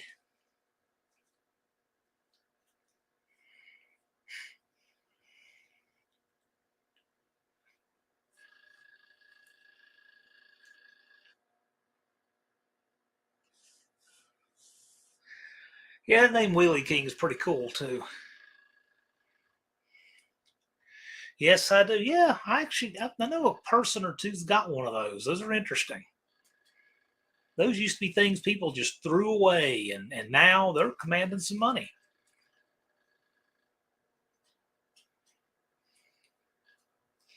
Wheelie King says he enjoys the chat here. I'm going to tell you, this is a great chat. We got great people in the chat here. Love the chat here. Like I said, this is kind of the off season.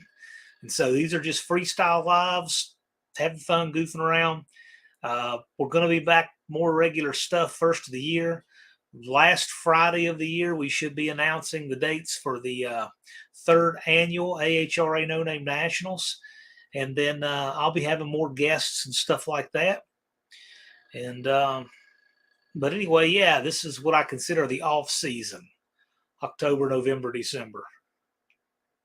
Great people congregate here, indeed.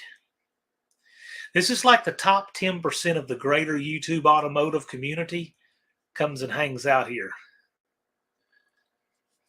And I absolutely mean that. You can look through this list of people and just see accomplished people who actually do things and build cars and travel across the country, and they show up and do I mean, this is the top 10%.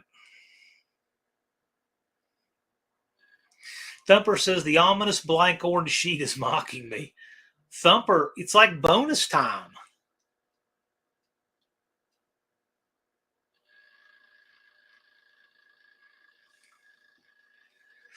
$38 says 4 weeks till I can register. It'll be up soon. A few of you guys caught me last year. We had a bunch of people trying to be first, And they caught me because what I did is I went in and I updated the cart item before I updated it on the website. And so as soon as people got wind of that on the cart item, I probably had 10 people register before it went up on the website. Colleen being one of them. She still wasn't first, but I think the first to find it and figure it out was Mongrel's Garage. He figured it out. Dakota said, I wouldn't have went to the Nationals without my parents. Dakota, I sure hope you come back. And your folks are cool. They're welcome. We want them to come too.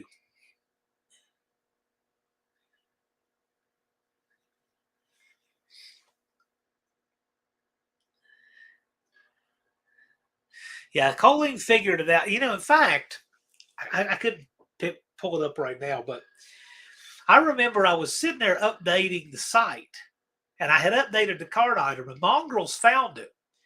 And Colleen heard about it. Hey, I says, I heard about that. Can I register? And I replied, I don't know. Can you? Then a little while longer, I see the registration come through. I guess they figured out they could. But I probably had 10 registered before it was even on the site. So I don't know if it'll work like that again or not. I'm making some website changes, but yeah, it'll be, we should announce it should be the last Friday of the year. And then there will be a number on the paper.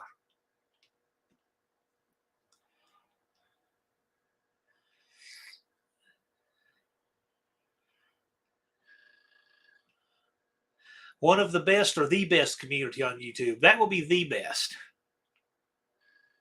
Dakota says, I'm really wanting to take the one-eyed cat to Gapplebee's. Well, one-eyed cat's picked up a little something from the transmission alone. We'll also see what he adds with the engine. Where are you, Dawn? You got to show that kid a lesson.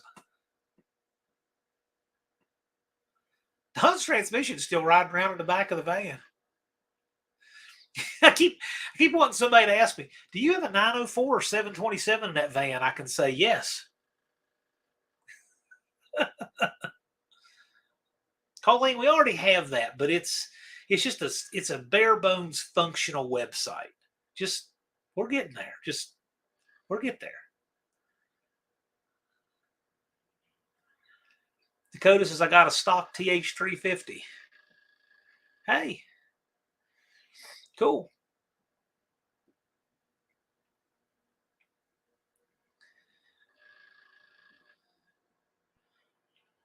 Dakota, I don't know if you can. Will the standard GM transmission bell housing bolt up to the Pontiac? I know it's the same except for the little cutout in the top.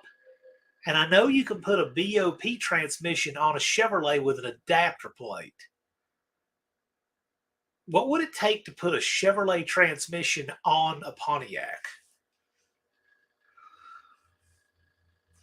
38 had a 46 RE in my Chevy. Excellent choice. Shop 209 just says no. Okay. I don't know what that's about. Yeah, he's saying that the Chevy transmission will not bolt up to a Pontiac. Okay. I know you can go the other way with an adapter plate, but I don't know much about it. I know a buddy of mine did it in his demo derby car. Thumper says I have to put a plate on a Chevy transmission on a Pontiac. Okay. Yeah, and then Dakota says I have a Pontiac 301 with a TH350 adapter plate. Just asking. Because one cool oddity that I think is so freaking cool is there was a 904 Torque Flight with a Chevy bell housing, and it was in the post office Jeeps from 1981 to 1983. And so you can put a 904 Torque Flight behind a Chevrolet.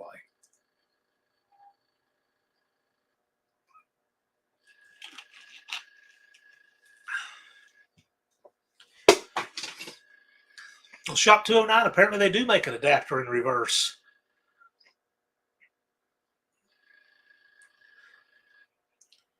I wonder what that was. Yeah, it is awesome. It would make your car a lot quicker. Do you know how much quicker you would be going from a TH400 to a 904 Torque Flight? Oh my gosh. We know the 90, the TH350 is plenty tough, but you could go to a 90. I bet you pick up 3/10 in the eighth.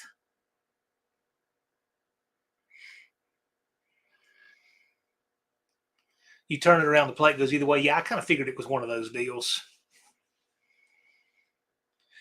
Dakota Hunter is welcome to join in the whippings. I'm bringing one-eyed cat. He's bringing some heat. What are you going to run this year, Don? You ran low 10s last year, taking it easy with very little gear. What are you going to be running this year?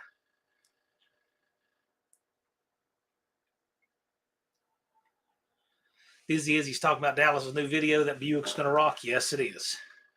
Dallas called me. He said, it's snowing in here. I got a half-inch of Bondo dust on the floor.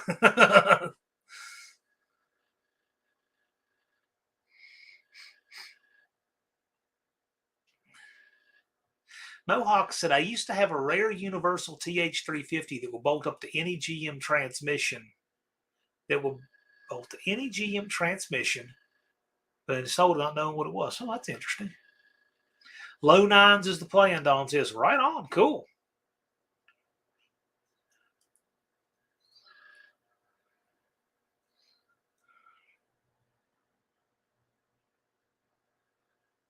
Wendy English just got home like clockwork.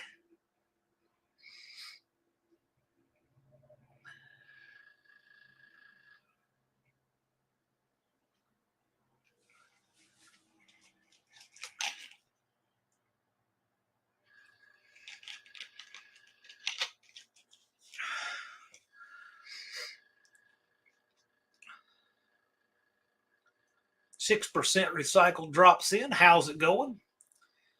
You gonna have a bunch of fun at PRI, Scott?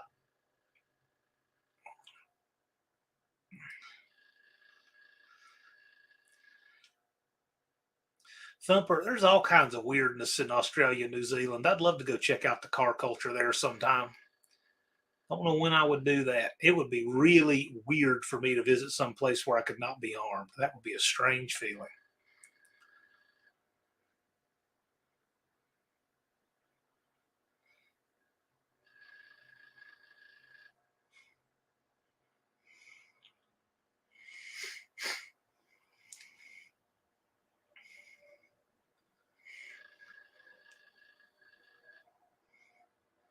Well, there's Jure Racing.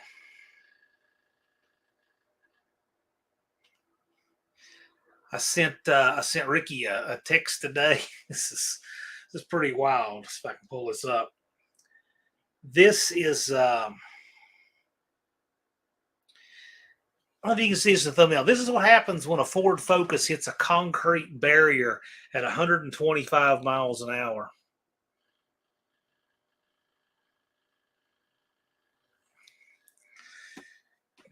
I know that's not what Ricky has, but it reminded me of that.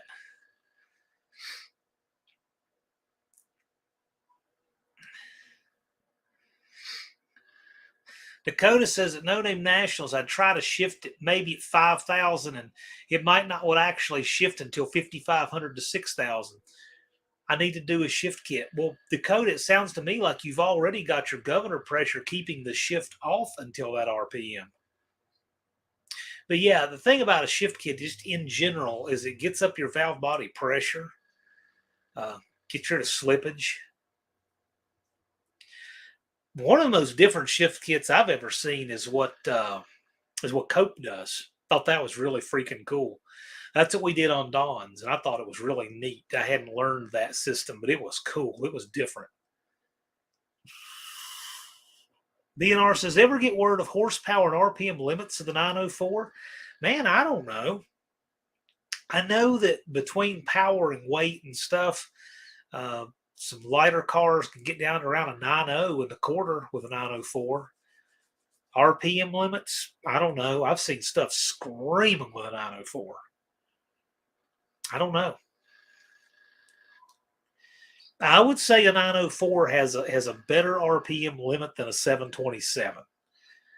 The only thing I can think RPM wise, and I could be wrong, one thing RPM wise I think that would slow it down is if you had a stock single spring in the high gear drum, you would want to have the multi-spring pack.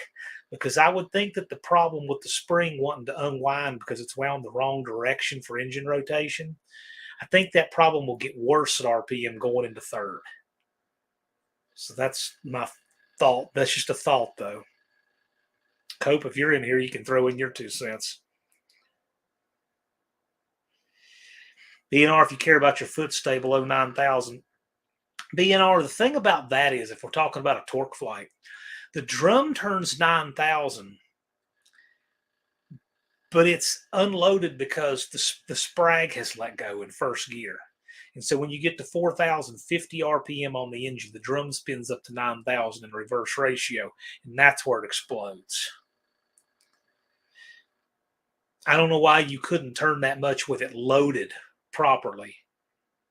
But that's still a ton of RPM. That's crazy. I would say if you were going to turn anywhere near that much RPM, you should be running a billet drum anyway, and then it wouldn't explode.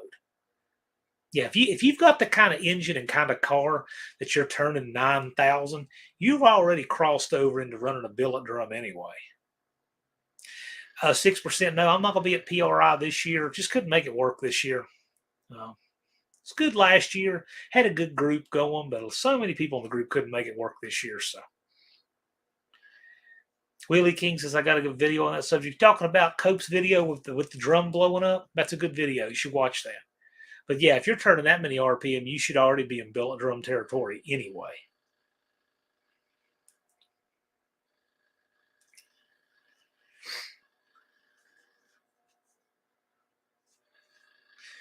Pure Pontiac Garage had a universal bolt pattern transmission. Yeah, I've never even heard of such a thing. Yeah, Patrick's buddy runs a 999 with a W8 small block running 8s in the quarter. Engine makes over 700 horsepower. Yeah, there you go. Yeah, I mean, you can do a lot with them.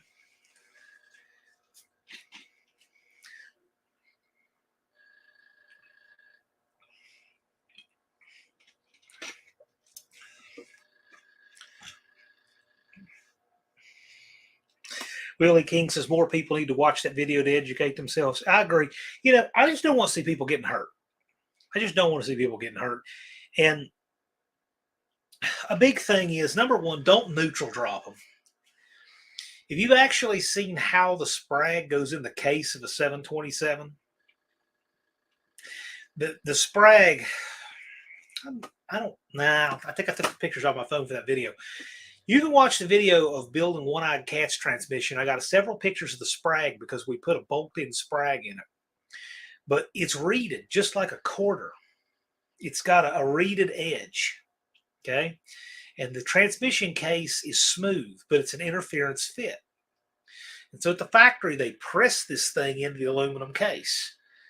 And it'll stay put for all of the regular driving people do. But when people start getting really abusive with them, really hard first gear launches, neutral drops, that kind of thing, it can let go. And when it spins in the case, the only fix for it at that point is you need to put a bolt-in sprag. However, when you break the sprag, you can also blow up the drum. And if you blow up the drum, forget about saving the case because the drum is coming through the case, through your floor, maybe through your foot, your dashboard, and hood, and everything else.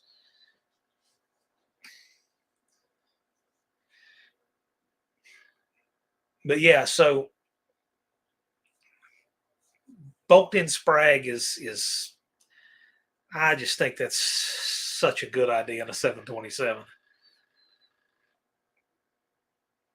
Billet drum is the single biggest thing you can do to protect your foot. Even though it's kind of more reactive than proactive, the bolt-in sprag's a big help, but the billet drum won't blow up. Yeah, it has a set screw on the bottom.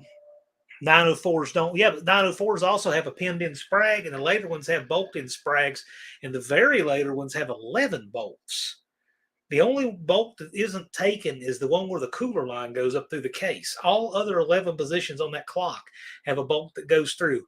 I think it's 5 go through the case into the sprag alone, and then 6 more go through the output shaft support into the sprag. 904 has a vastly superior sprag design to a 727. And it's 12 or older.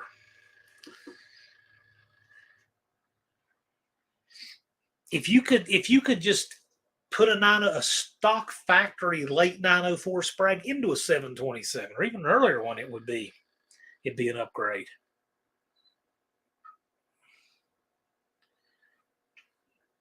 When it spins the transmission, it doesn't always, but most of the time, what blows is the drum. The drum breaks from centrifugal force and goes all through the case. The bolted Sprague's not the only fix, but yeah. So the low band apply is a really big deal. I don't know when I've ever seen one blow up that has low band apply. That's a real big deal.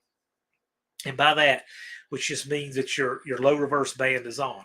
Your low reverse band is on when you put it in manual 1, whether that's a manual valve body or a regular valve body, if you put it in manual 1.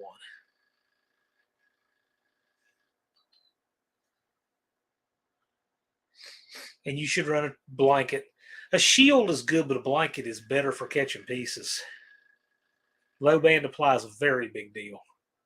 And not all performance valve bodies have it. I have an old turbo action valve body right now that doesn't have it. And I will be upgrading that one to a Cope valve body here before long. Valve body number 611 to be exact. Dust Devil Garage, what's the upside to having a clean neutral? I'm assuming you mean clean neutral. What that is for cars with aluminum connecting rods, so that when you shift 1, 2, 3, you can go then into neutral on the top end and coast with the transmission in neutral and not be using engine braking, because aluminum rods don't like engine braking. It tends to stress them stretching on them. That's the deal with clean neutral. The low band would have to brake for it to blow up. Yeah, the slip or break. Yeah, pretty bad. Yeah, right.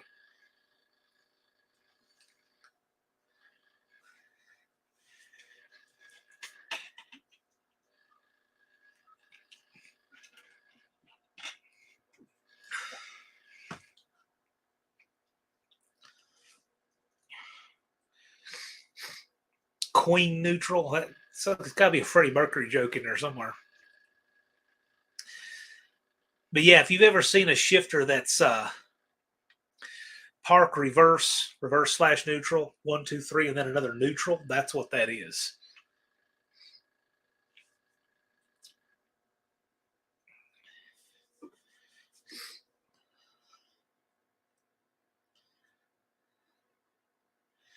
No, my 904 is park reverse neutral 1, 2, 3, and I want to be doing not for too awfully long an A500 that is park reverse neutral in the same gate, and then 1, 2, 3, 4.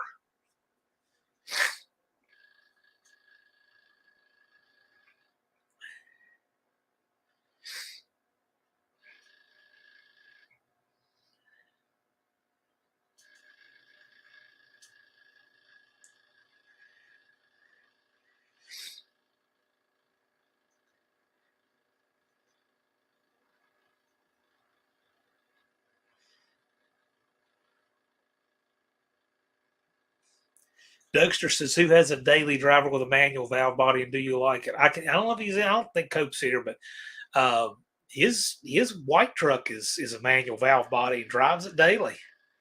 I mean,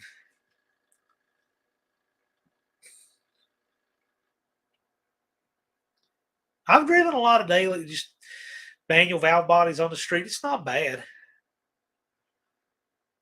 But if you're one of the okay, here's the best way I can describe it. If you're one of these people that when you go on a trip in the car, oh, I forgot my neck pillow. If you're one of those people, you're not going to like it. If you're a freaking man about it and can handle it, then it's fine. If you're one of these people that when you travel, oh, I slept kind of funny. If you're one of those, you'll never like it. There was a YouTuber, I won't say who it is. There's a YouTuber here that built a transmission a while back and got the valve body pressure up, had the thing shifted, boom, hard like it should, right? And would drive it, chirp the tires going into second, shifted like it meant it. And the dude just said, "Oh man, it shifts too firm. I feel like I've been hit from behind, like in a traffic accident, like I've got whiplash." And I'm like, "Dude, why don't you just put the accumulator back in it? No, just do that. Turn the pressure way down, right? Like turn it down from where it's supposed to be to mediocre to can't break the dozen eggs in the trunk to the grandpa's car from license to drive, and then down one more turn, and put your accumulator and spring back in, and just and a 2-to-1 lever on your second gear band to be happy." T's Good Time Garage and a manual valve body on the street. My Charger, lots of fun. Yeah, but it's going to shift like it means it.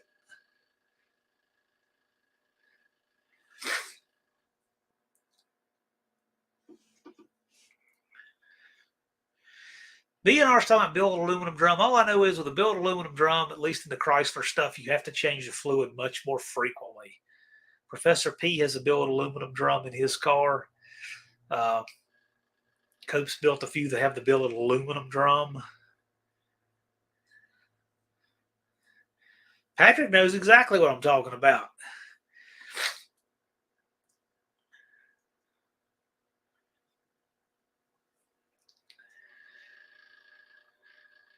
Doesn't a manual valve body just turn an automatic into an auto stick?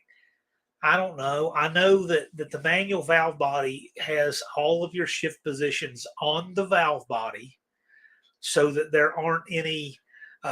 There's no governor pressure deciding when it can shift or anything like that. So when you pull the gear at any RPM into any gear, it goes. That's a manual valve body. And real manual valve bodies for men shift with a reverse pattern, so that it's park, reverse, neutral, and then you go through the gears 1, 2, 3, or 1, 2, 3, 4. Forward manual valve body is ridiculousness, and I've never worked with one, but what I've heard is on a forward manual valve body, the way they do that is rather than just have it on the manual valve, they actually just increase the governor pressure ridiculously, so that the thing never upshifts, which is just crazy to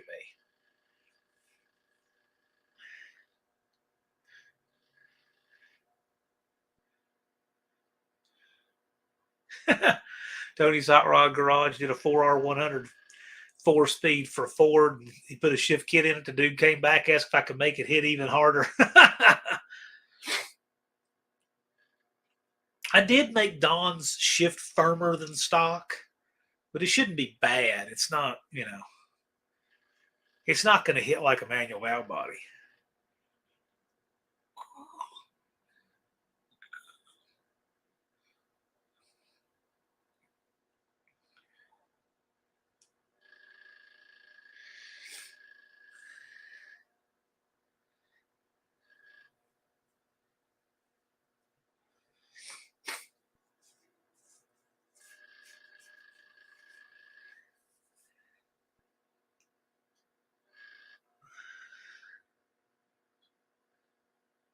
Just don't forget and shift up into first instead of drive. Well, I don't know. I mean, you should just pull back. Keep pulling back on the shifter. Don says, I'll be shifting. Yeah. Well, Don, you should leave in manual one. Uh, you should, because you want the low band to come on. That's just a good idea to be safe.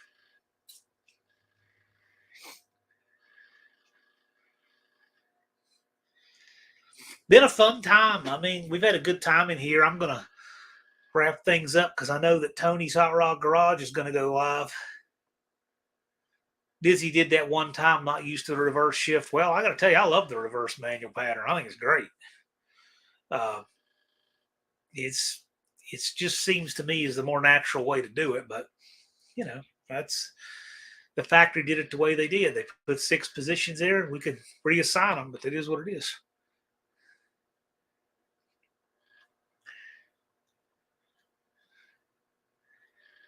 The manual valve body, my 68, has no engine braking and is reverse pattern, but it's probably because it's not putting that band on, is what I'm guessing.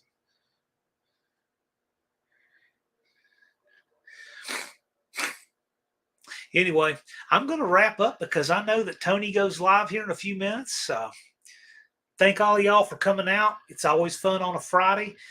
This next Friday, December 8th, Professor P is going to be in the house. He wants to talk about all of his findings and things at the PRI show. So we'll have him in. And I hear one of the innovations at PRI they're talking about is his adapter plate to put an A500 behind a slant 6. So anyway, we'll get the PRI report from the professor. So y'all take care. Thanks for stopping by. Don't forget to go over to Tony's Hot Rod Garage. Oh, look at that. Main Street Mopar comes a wandering in. Well, the party's headed over to Tony's Hot Rod Garage. So see y'all there. Take care. Have a great weekend.